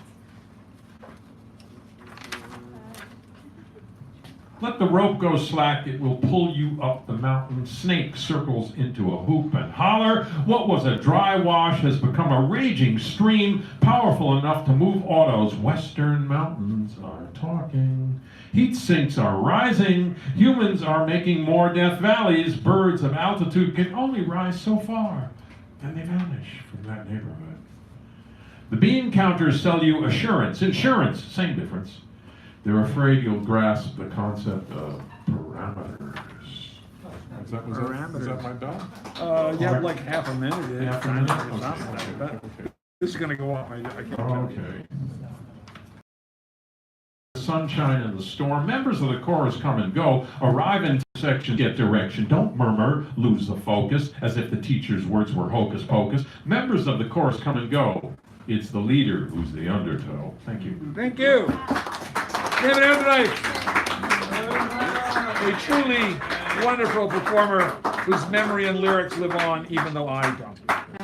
Hal Robbins. And then we got Trajan? Okay, thank you. So you're a newbie, so we're going to give you the treatment, as we like to call it. It's friendly and all in fun. Okay. And you get to keep any vegetables that happen to, you know. Terrific. Great. All right.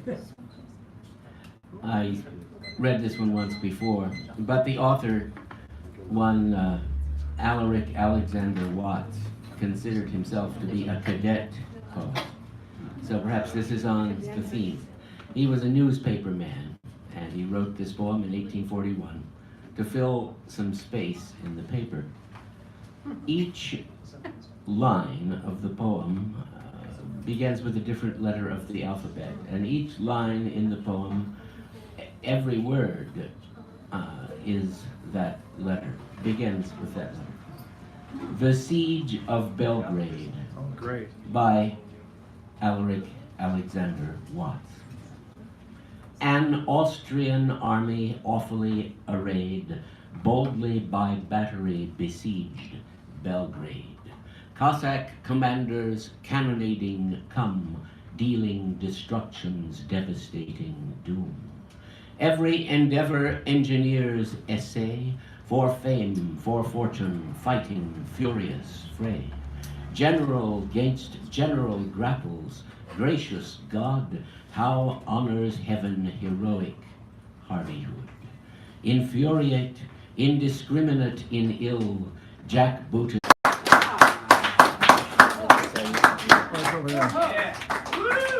Wow. Oh dear. Hal Robbins. Say that one 5 times fast. Hal Robbins. No. Trajan. Come on up. He's a new person, ladies and gentlemen. Trajan. Hello.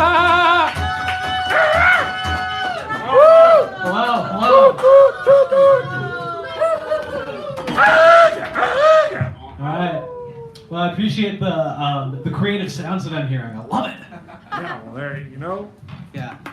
we did that with your mind in mind. Yeah. Because- My mind in mind. Yeah. Do you mind if I steal that? No, go ahead. I stole it already. All right, so it'll be a second generation stolen. I don't know if that's a thing, but it is now. Yeah. So hi, my name is Trajan. I am 19. Wow. And I do several things. One of the things I do is write poetry. So this one is called Opening My Head. My fast roads exist in my head, and just a few in my home, where I go spelunking in a cave with no top or bottom, where I don't need to speak in words because I understand my images, where the colors and their clashing and their closeness can sever the tethers to any skillful limit. If I could open my head and project everything inside onto the great white walls, if I could be free from the shackles of words and travel so far beyond the tip of my tongue, if I were bound to every pulse in my body, my lifetime road wouldn't be so damn slow.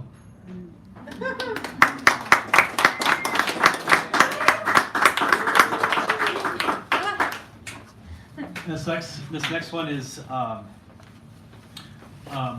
it's more of a piece of prose and a poem. It's about this is an event for my life quite a while ago.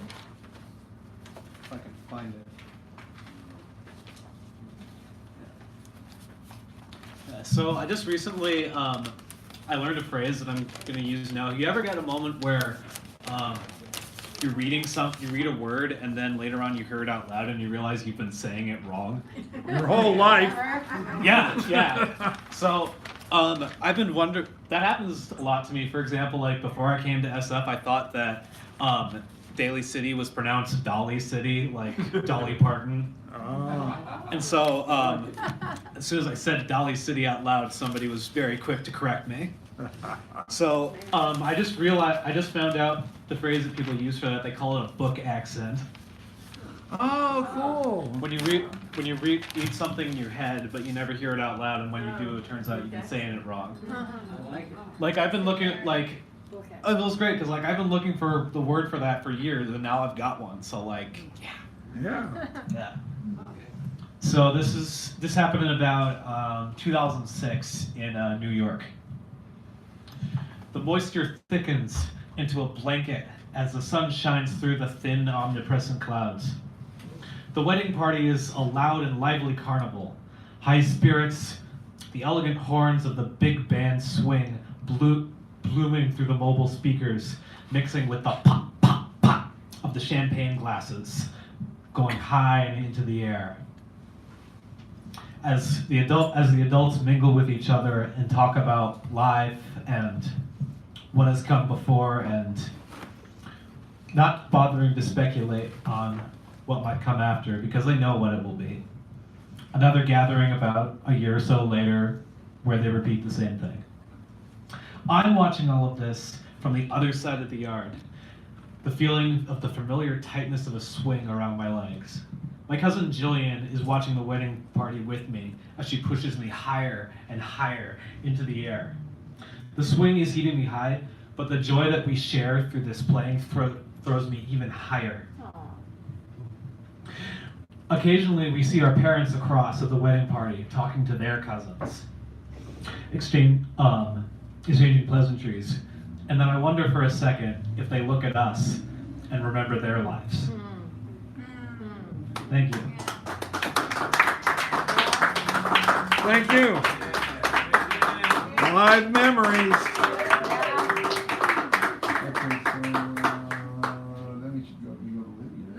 Lydia? Thank you. And she is new, correct?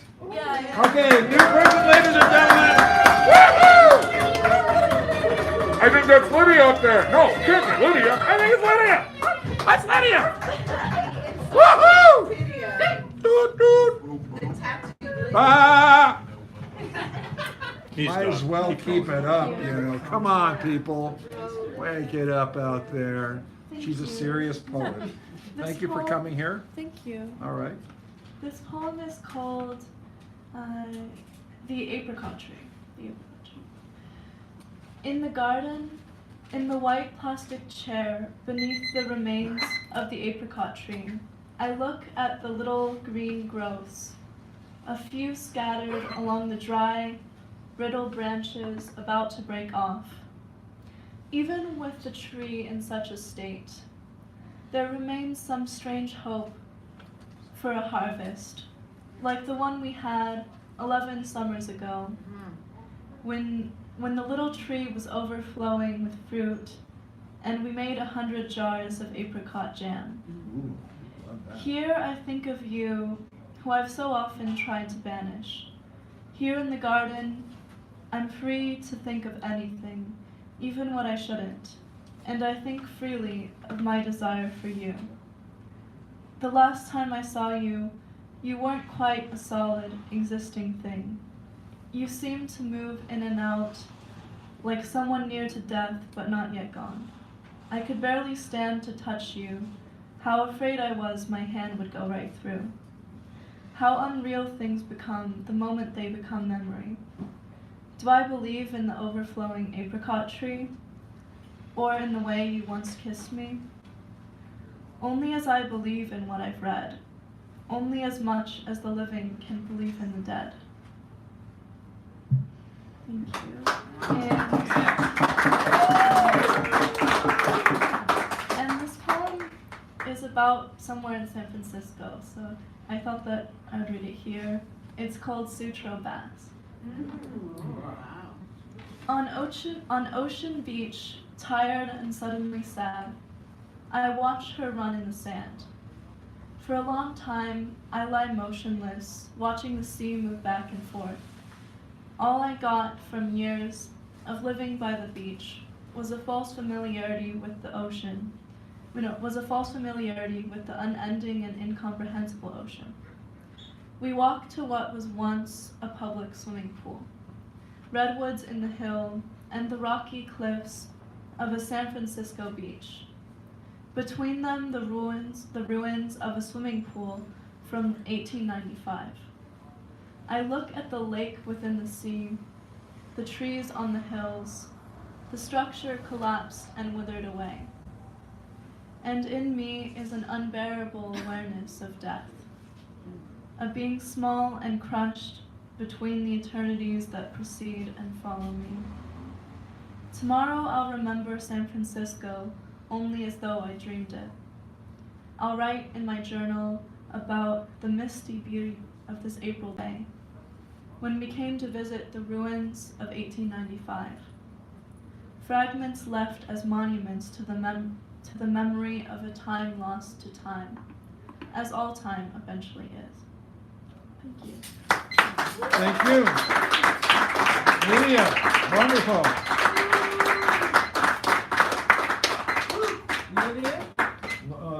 No, it's Amy. Amy. Hold on, let me get this. Hiya. No, Amy's here. Oh, there's my. Yeah, there. All right. I'm sorry.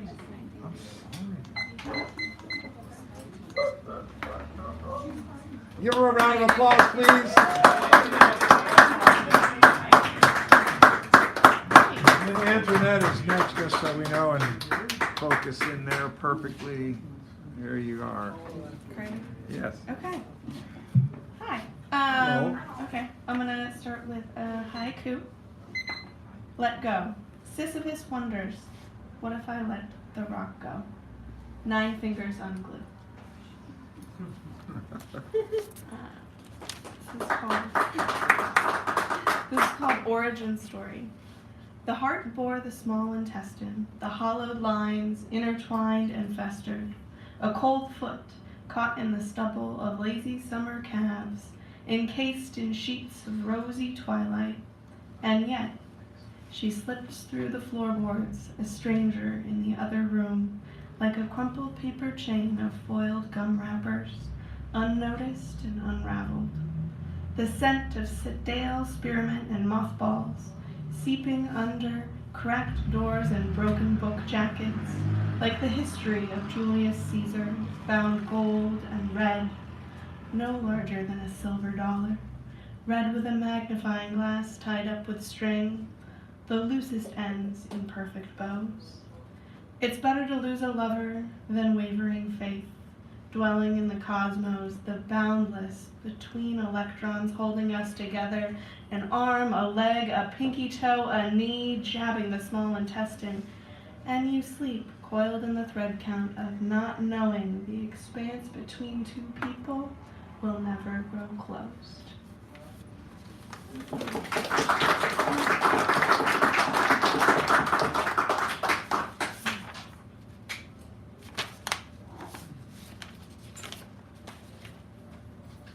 Water always wins. We wade through the resistance, sheets tied over our eyes. The hems of our mortal garments grow heavy, weighted down with worry, weight, water, and hate as we shuffle along on our trajectory to the unknown we've known 1,000 times before. The glitch of human existence. The weight pulls first left, right, upside down, and backwards, grasping for the heart, we choke. It falls through our fingers, the crystalline sands land heavy in the water. Do we pick up the pieces, or do we just stay here? The fight is futile when water always wins. It seeps into the skin, drinking in all the pieces, putting us back together, one electron at a time. First, the chest cavity, an electric spark. The heart begins to beat again, at last. As the weight of resistance sits heavy in the water, the lizard skin we've drowned behind. Farewell, until we meet again tomorrow.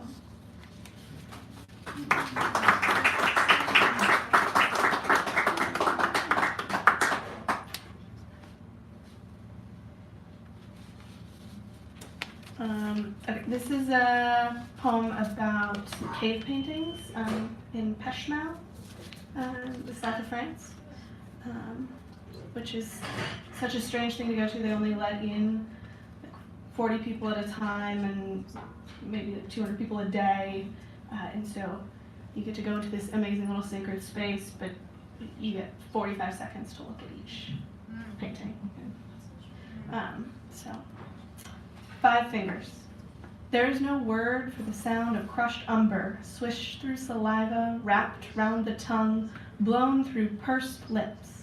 The fish face descendants make in bathroom mirrors.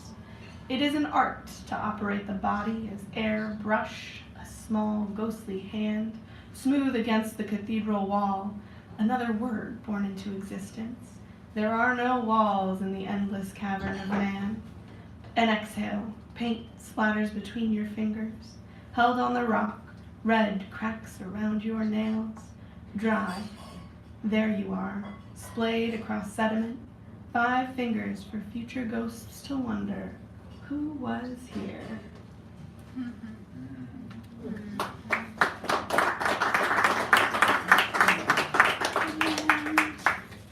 Do you want more? I don't know if people are familiar with Marion Woodman. She has a meditation from sitting by the well, where you go and you are walking through the desert in sandals and you are thirsty and you come across a well, and the whole idea is what is in your well. Well, I avoided doing that meditation for quite a long time because I didn't really want to know what was in the well. So I wrote this today about, oh no, I had 8 minutes. Oh, yes, sorry, go ahead. Sorry. It's okay, it's my last one. I'm No, we're fast, good, don't we're worry. good. And it was in celebration of the equinox as well, and spring. So, pull the seeds from my eyes as I sit, young Persephone, grasping on the rope unraveling, frayed ends splaying in the sand of failure. There is no pail, no cup, no sight of the sun sinking into the deep darkness of her well, which turns out is empty. peering over the edge, feeling the fall into descent, calling, drink me. Can you imagine what harmony is like, swallowing you whole into the belly of not knowing what it means to be warm? Where no one knows where corn will grow, except for in the spring when light filters through the trees and the kernels sink beneath the soil, waiting for mother to grow. And as we stop looking for water, a glint of magic rises from the mud, a single copper penny in the basin of her well. Paralyzed, she must surrender soon, trapped by the weight of matter to the light of the moon. She is just a maiden, braiding her silken hair, waiting at the edge of a well for greed to strike and tell her no. Thank you. Harmonium evening, ladies and gentlemen.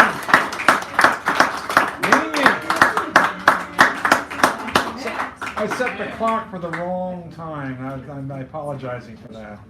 But I could be better than that. And now Antoinette, give her a nice round. She comes up here.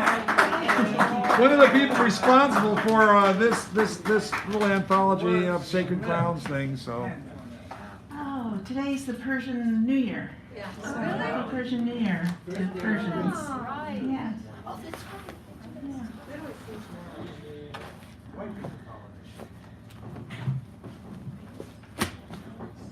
She ran across busy street into dark night with instructions for a funeral. Lavation in Sunloy Laundry Building invites spirits to meet without comment or consideration. Breathe in every drop as if it makes any difference. Every soul ever lived takes space someplace always. Aristotle's lungs took this air before Pink's did. Being across oceans means nothing save for time pulled long without end. One moon under one sun somewhere.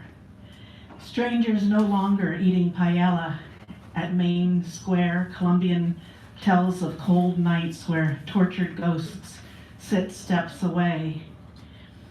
At the bar, old laughter left behind. Colors Croatian prisms in dust swirls. Hermitage at top of mountain holds wide lens view. That's Antoinette. And now Buford, and then we have Jacob, and looks like, is it Thomas or T-O-R? Thomas? Taurus. I wanted to say that, but And then Rosie, and then. I'm not reading. I couldn't download the phone. Oh, okay. Well then, if you could get up and tell us something about yourself and regale us with a second grade joke. I'll do that for you if you let me know. Baseball spring training. There he goes, Buford. Baseball spring training goes on in Arizona and Florida. Basically, it's the West Coast teams training in Arizona, and the Midwestern and Northeastern and Southern teams training in Florida, with a couple of exceptions. Drunken and stoned players, as well as a violent, wife-beating owner in San Francisco, has been demoted. Yeah. I haven't heard whether there have been any police action against him. I have now. There was something about it. Maybe I just don't remember because it's too horrible, and my mind has blanked it out. He was let off scot-free. Because he's got about $50 billion, that's why. We know that. I'm still going to see the Giants, but he's not going to be the president now. They don't want that kind of publicity. Forever I've been writing poems, first with rhyme, all with rhythm, I guess you could say. Starting at 13, writing a song about girls called I Goofed. My sister, 8 years older and a just married woman, encouraged me. Forever, I hope I'll still write poems. I love writing, and sometimes writing loves me. Yeah. Wait, we got one more here somewhere. All right. We're good.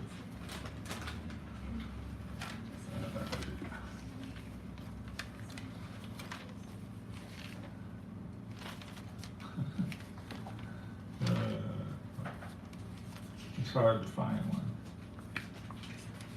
It's hard to find one that isn't embarrassed, where I don't embarrass myself these days. I'm good at that.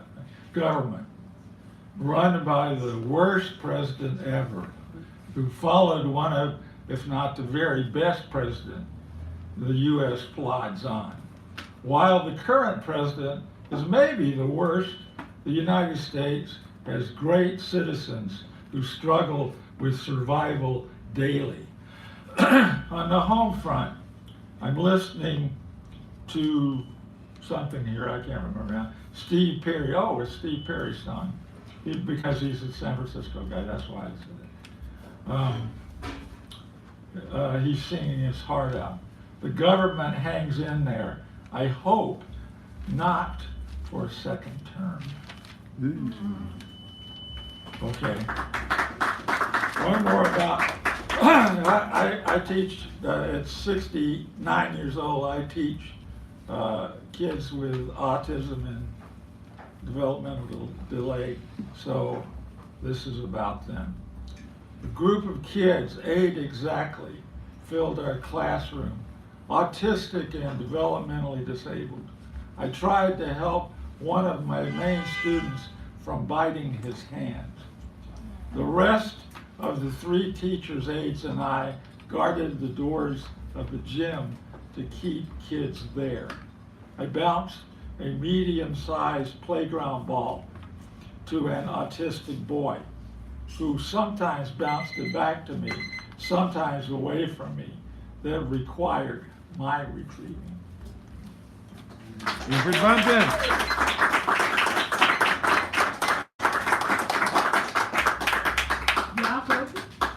Jakob. James Indio, and a round of applause, ladies. Hasn't been here 1,511,052 man event terrorists.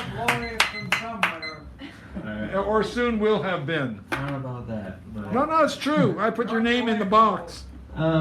This is a poem that was written by a one-legged prophet from Nicaragua.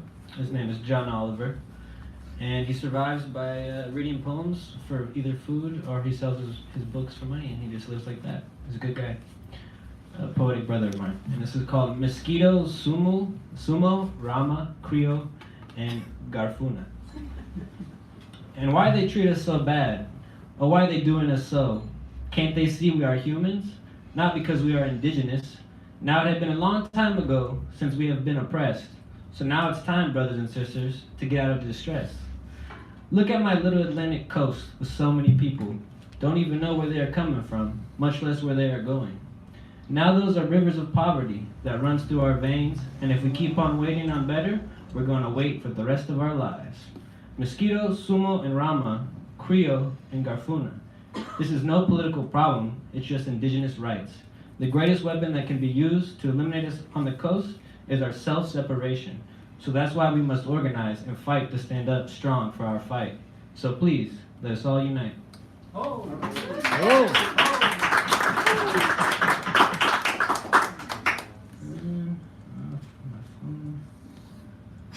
I'll just read this one. Yeah. I wrote this at the, what's it called? Palace of Fine Arts. Enter the portal, leave your shoes at the door. You won't be needing feet. Burn all clothes, blend up money, and place it in savings so you can laugh later. Sell properties that do not reside in the mind. Thought is as free as you allow it to be. Mind is only a monkey if you leave it at the zoo to peel bananas on death row. Your limbs can be donated to injured storefront mannequins for a store that sells recycled memorabilia of your parliament past. The portal is vast, it's easy to get lost, but do not fret, all that's needed is the heart to embark. The portal reveals your infinite potential, parlay with it if you like. But beware once you enter, the only way to leave is on lease, for your true self will not want to say goodbye. Life does not pair well with lies. Realize that the echoes of earth are your ancestors calling. Come home, little one, chosen one, son of the sun, daughter of deities. We'll leave the light on for you just in case you decided to dim yours. Oh.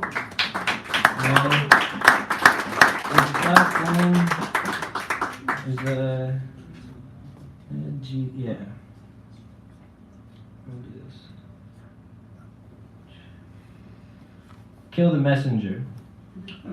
For the messenger says the narrator is the problem, but the narrator only tells it as it is.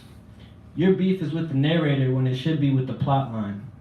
Please don't assassinate the narrator just because you can't be a judge of your own character. The narrator relies on the protagonist, who is constantly combating the antagonist, and you are both. Ain't that heavy? The mind, it is dark and it is light.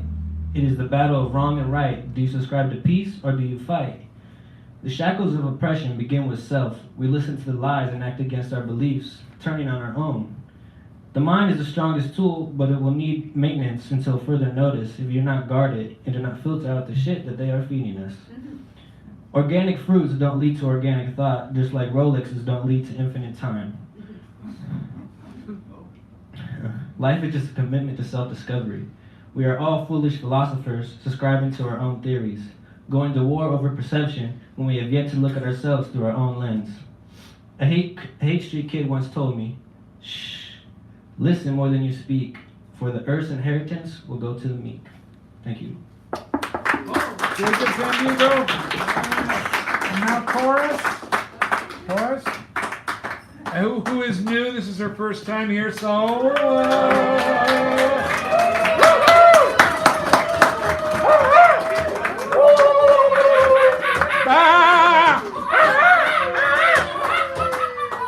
Is that Taurus up there? Oh my God!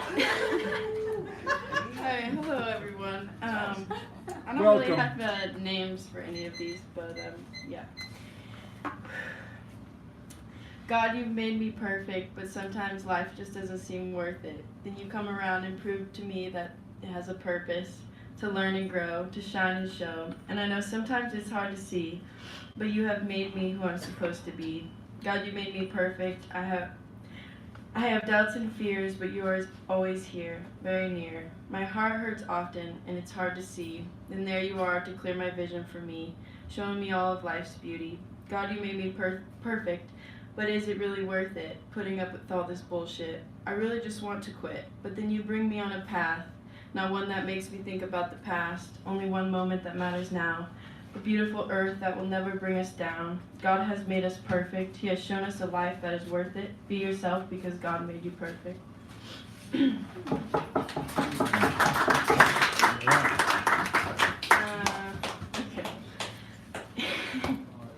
The pieces of a man, for a man with many beautiful pieces, pieces that make the world speechless, pieces that only come from the divine sequence. Listen to the words of this man. He has shown much spirit in him, sharing only love, hope, truth from his written pieces.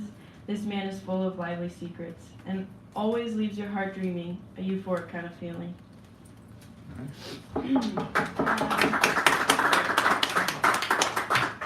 Is he a manipulator or is he a wise advocator? Is he lost or is he found? Is he even close to the ground? Is he up in the sky or is he dancing with the devil? Because from my heart's feeling, he seems to be unlevel. He seems to need to be untangled or maybe strangled. What's his story? And in him in all his glory, is he worth the fight or should I take flight? What's his intention? Oh, did I mention all he wants is my attention? He claims he wants this energy, yeah, he's begging for more from me. Okay, this is the last one here. Substance, sustenance, stuff that fills an instance. Symbols of mere shadows within existence. We are the force that moves the persistence of the self, permeating growth from each individual cell. We are engineering a world using only oneself, causing multi-interdimensional hell, signaling, can you help? Bringing the divinity of love all around, transforming the state of substance but never its sound, the substance that is existing everywhere but can't be found, not with the mind, not with your sight, only with awakening to what's inside, the sound of your soul, saying you are the creator of it all. Yeah. Thank you. Lawrence, thank you very much. Now, I'm not sure if this, it looks like it begins with a D, D-U-R, D-U. yeah. Have the last initial R? Yeah, that was me. I changed my mind. Oh, okay, all right, I want to make sure. Like, I wanted to make sure I knew who it was, and you're okay. Yeah, I'm okay and you're okay. That's a great idea for a book. Hey. She got me. All right. Garrett Murphy, then the Curse of Brady will close us out. The mighty Garrett Murphy coming forth once again to yield to you all the fruits of the garden of the soul of humankind. Oh, and thank you, David, for that. Oh, you're so welcome. After the Curse of Brady, we'll take care of all these. Always welcome. Wonderful. Did you want to get on the phone? Just asking because you walked in and didn't have a chance to say anything. Thank you, but I think I'll pass. Okay. We'll all pass someday. That's what my mom said when she was trying to cheer me up. Don't worry, it'll all pass just like you will. I go, what? Give Garrett a round of applause, please. He's here. He's always good. All right. Schooling along. Anywhere and everywhere you see them around. Some are erect, many on their sides. Some appear to be all cold, others look live as hot coals. You see them on the streets, mounted or not, and they ask for only a buck to start. A buck to boot, or is it a buckaroo? If you don't watch out, you could fall over one. If they don't watch out, they may find some in a lake. Their abundance is not unlike that of the homeless, but the homeless presence is understandable due to the policies that lead to such. But the policies regarding the scooters seem much more tolerant, though frankly, those scooters, along with their makers, their riders, and the so-called regulators, one might wish they just plain scoot.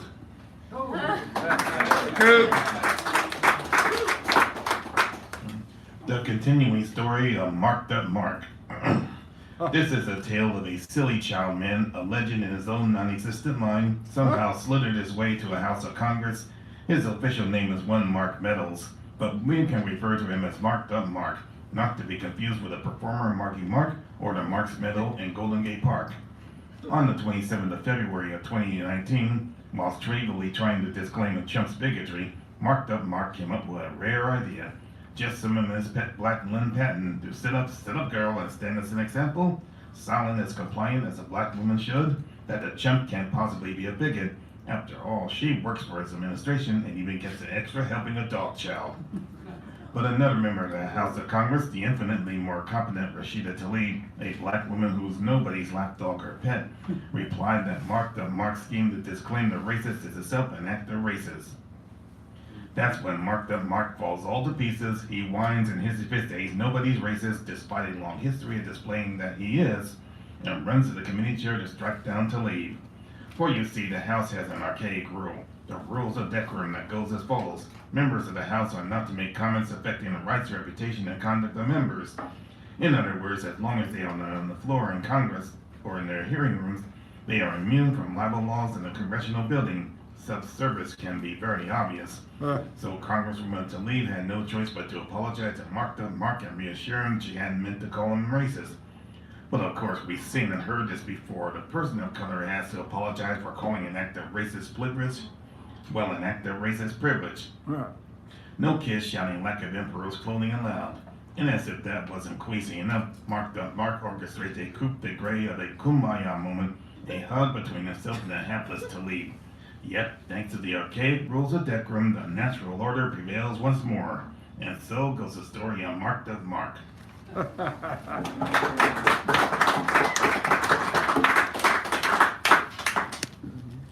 Not wanted, the Congressional Four. Not wanted, Alexandria Ocasio-Cortez, Ilhan Omar, Ayanna Pressley, Rashida Tlaib.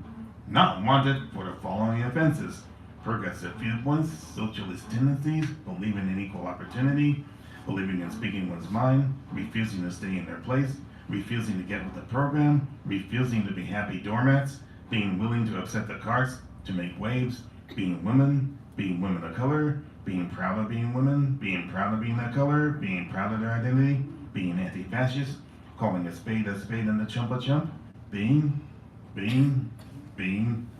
Well, just not being. White males in MAGA hats. If you see any of the above insurgents, immediately join them, for indeed all decent folks should want such as them on your side. Thank you, Mayor B.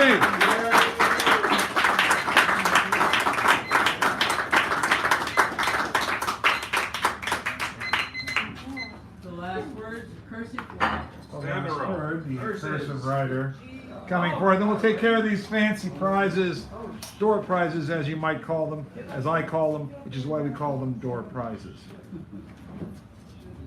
Do they answer? Only if you ring their bell. Or chimes, as it might Man, be. time gets away. I was just having too much fun back then. Well, we know. We've been listening. I can't. Tararagundie. I can't tell, but everybody will have me. fun.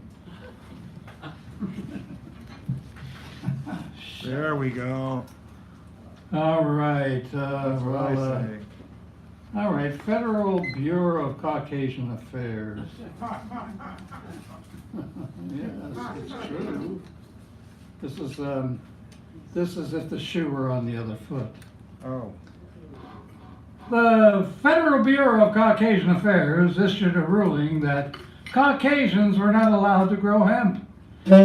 United Native Nations of Turtle Island declares that will remain the only supplier of hemp. Caucasians' involvement will cut into their profits. Every once in a while, Caucasian tribes need to be reminded they lost the Caucasian Wars. Native nations have given them their own tribal governments. French, English, Germans, Irish, Spanish, Italian, Russians, and on and on and on and on. Granted, they aren't the governments that they once ruled themselves. These tribal governments let the government empire rule Caucasian tribes. Easy for the empire to gain leases, resources that rob Caucasian tribes who never benefit, but their corrupt officials do. Most citizens of the empire ever take notice. Empires break every treaty agreement ever made with these white nations. Where native culture is number one above all other, all currencies flow there. White tribes must fight for crumbs thrown them, then fight each other. Same for health care, housing where whites die for the lack of it. Education non-existent, where drugs, alcohol run rampant on dry red. Everyone knows the empire, that whites, everyone knows in the empire that these whites are just lazy drunks. Ever since the native nations discovered Europe, these Caucasians have been nothing but a drag on. Tried sending them to boarding schools, worked, some broken, killed, others commit suicide. Sterilization also works, speeds up the genocide process, gaining more of their land. Unfortunately, some become radicalized. Empire strikes back, considering abrogating all treaties, agreements, taking lands, resources, religions, making them red, like the empire. We take children away from these white parents when we can. These white children will be better off with good red families. They will have the best of everything. Things these unfortunates can't provide. Stable, loving homes. Though there are the international laws that prevent the empire from doing this, they ignore. After all, they're an empire. Truth is, shoe is on the other foot. Not sure if native nations want, would they have done what we have done, continue to do? Can't predict, but our beliefs are in constant 100-degree opposites. USA does these above horrors to native nations and more. We must hold our heads high, be proud of our heritage and what we do today. Yes, you, me. It's quite the thing we've achieved in the land of the free. Raise your hand if you're proud. If you're not, what next? Hey, George. No, not you, President George. George Orwell. How are we doing on our doublespeak? Our catch-22?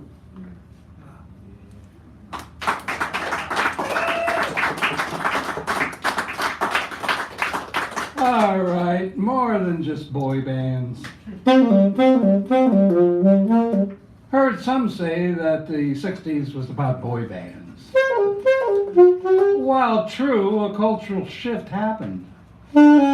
Began to be more about what's being said in music, opening itself up to new influences that were always there, but never fully acknowledged.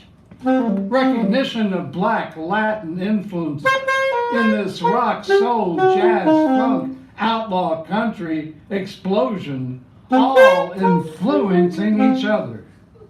This is no ordinary time. Not to say sex isn't part of it. This gave sex, romance, new background music. When we did all the things that we were told not to do, having been lied to about damn near everything, we would make our own mind up about it.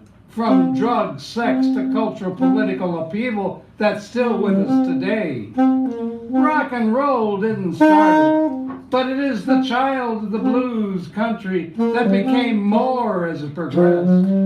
All musical styles mentioned exploded as violence perpetrated everybody's home. Nothing changes in perpetual violence. Singing none, you lost for favor. Marvin Gaye asked what's going on, then proceeded to tell you. Jimmy gave us the correct version of the national anthem, a Vietnam veteran who fought in the American War that most mistakenly call the Vietnam War. This is the backbeat of the streets where empire burns, a new version of the urban renewal where cavities remain of fire's destruction until profiting someone else. Empire thinks, acts like a thief. The empire doesn't care whether you like hate, protest against it. So most stop when home, shop online. Now no one cares if anyone has something to say, and boy bands are just that. Boy bands. Thank you. I'm sorry for the sloppy read, but thank you to the ergo. And Richard. Well, as you know, that when you came in, you signed in and have your name next to a number. And these fancy cards, as you'll notice, homemade, have numbers on them. I've been shuffling them over here obsessively, compulsively, and she's been shouldering me to stop that. Now she's going to cut them and finalize the randomization process, which will allow us. And let me reintroduce these things. So this is the Outlaw Bible of American Poetry, and Alan Kaufman and S.A. Griffin are the editors. Just let me read a couple of the names in here now that I have my glasses on. Spectacles, thank you. Diane DePrima, Norman Mailer, Sarah Menifee, Jack Hirschman, Harold Norris, William Carlos William, Tom Waits, James Dean, Amiri Baraka, William Carlos William, Kathy Acker, Dominique Lowell, Walt Whitman, David Lerner, just like name after name. There's Lenny Bruce in here, Richard Pryor, Eddie Jones, Taylor Molly, just tons of them. I mean, just amazing. So it's a great collection. Then there is the Book of Songs, the ancient Chinese classic of poetry. This is Peter Pan, but not the original story. This is a follow-up story. I thought this was like a what a find for the nickel box. J.M. Barrie, is it a sequel? Is it a sequel? Yes, J.M. Barrie, illustrated by Arthur Rackham. So it's a follow-on story. And I thought for 25 cents, this has got to be worth 25 cents. And it may still be, but you know. Medical Files by Jack Melander. Nature Valley Almond Butter Granola Bites. You bite the granola. And from Karen Melander Ragoon, we have 3 chapbooks of her touch. And they're signed Injustice and Sky. And then if none of those float your boat, there's the wiffle ball, which like I said is 45 years old and in perfect shape. No software updates required. Pardon me one more time. Is that Peter Pan in Kensington Gardens? Why, yes it is. Okay. Why, yes. Peter Pan in Kensington Gardens. And then there's the mini feature, which you saw Amy do, The Last Word, which Richard Sandrell just completed. Choosing the prompt or a theme, that's, you know, gets us launched. The co-pilot gets to do this over here and nudge me every once in a while. Give me strange looks when I don't make sense, even to me. And then the keynote, which was Tommy Avacola Mecca tonight, and they kick off the first show. So, may I have a drum roll, please? She got the card. Okay. Did I say something? Thank you. 26. Number 26. See, look, Garrett. see. Garrett?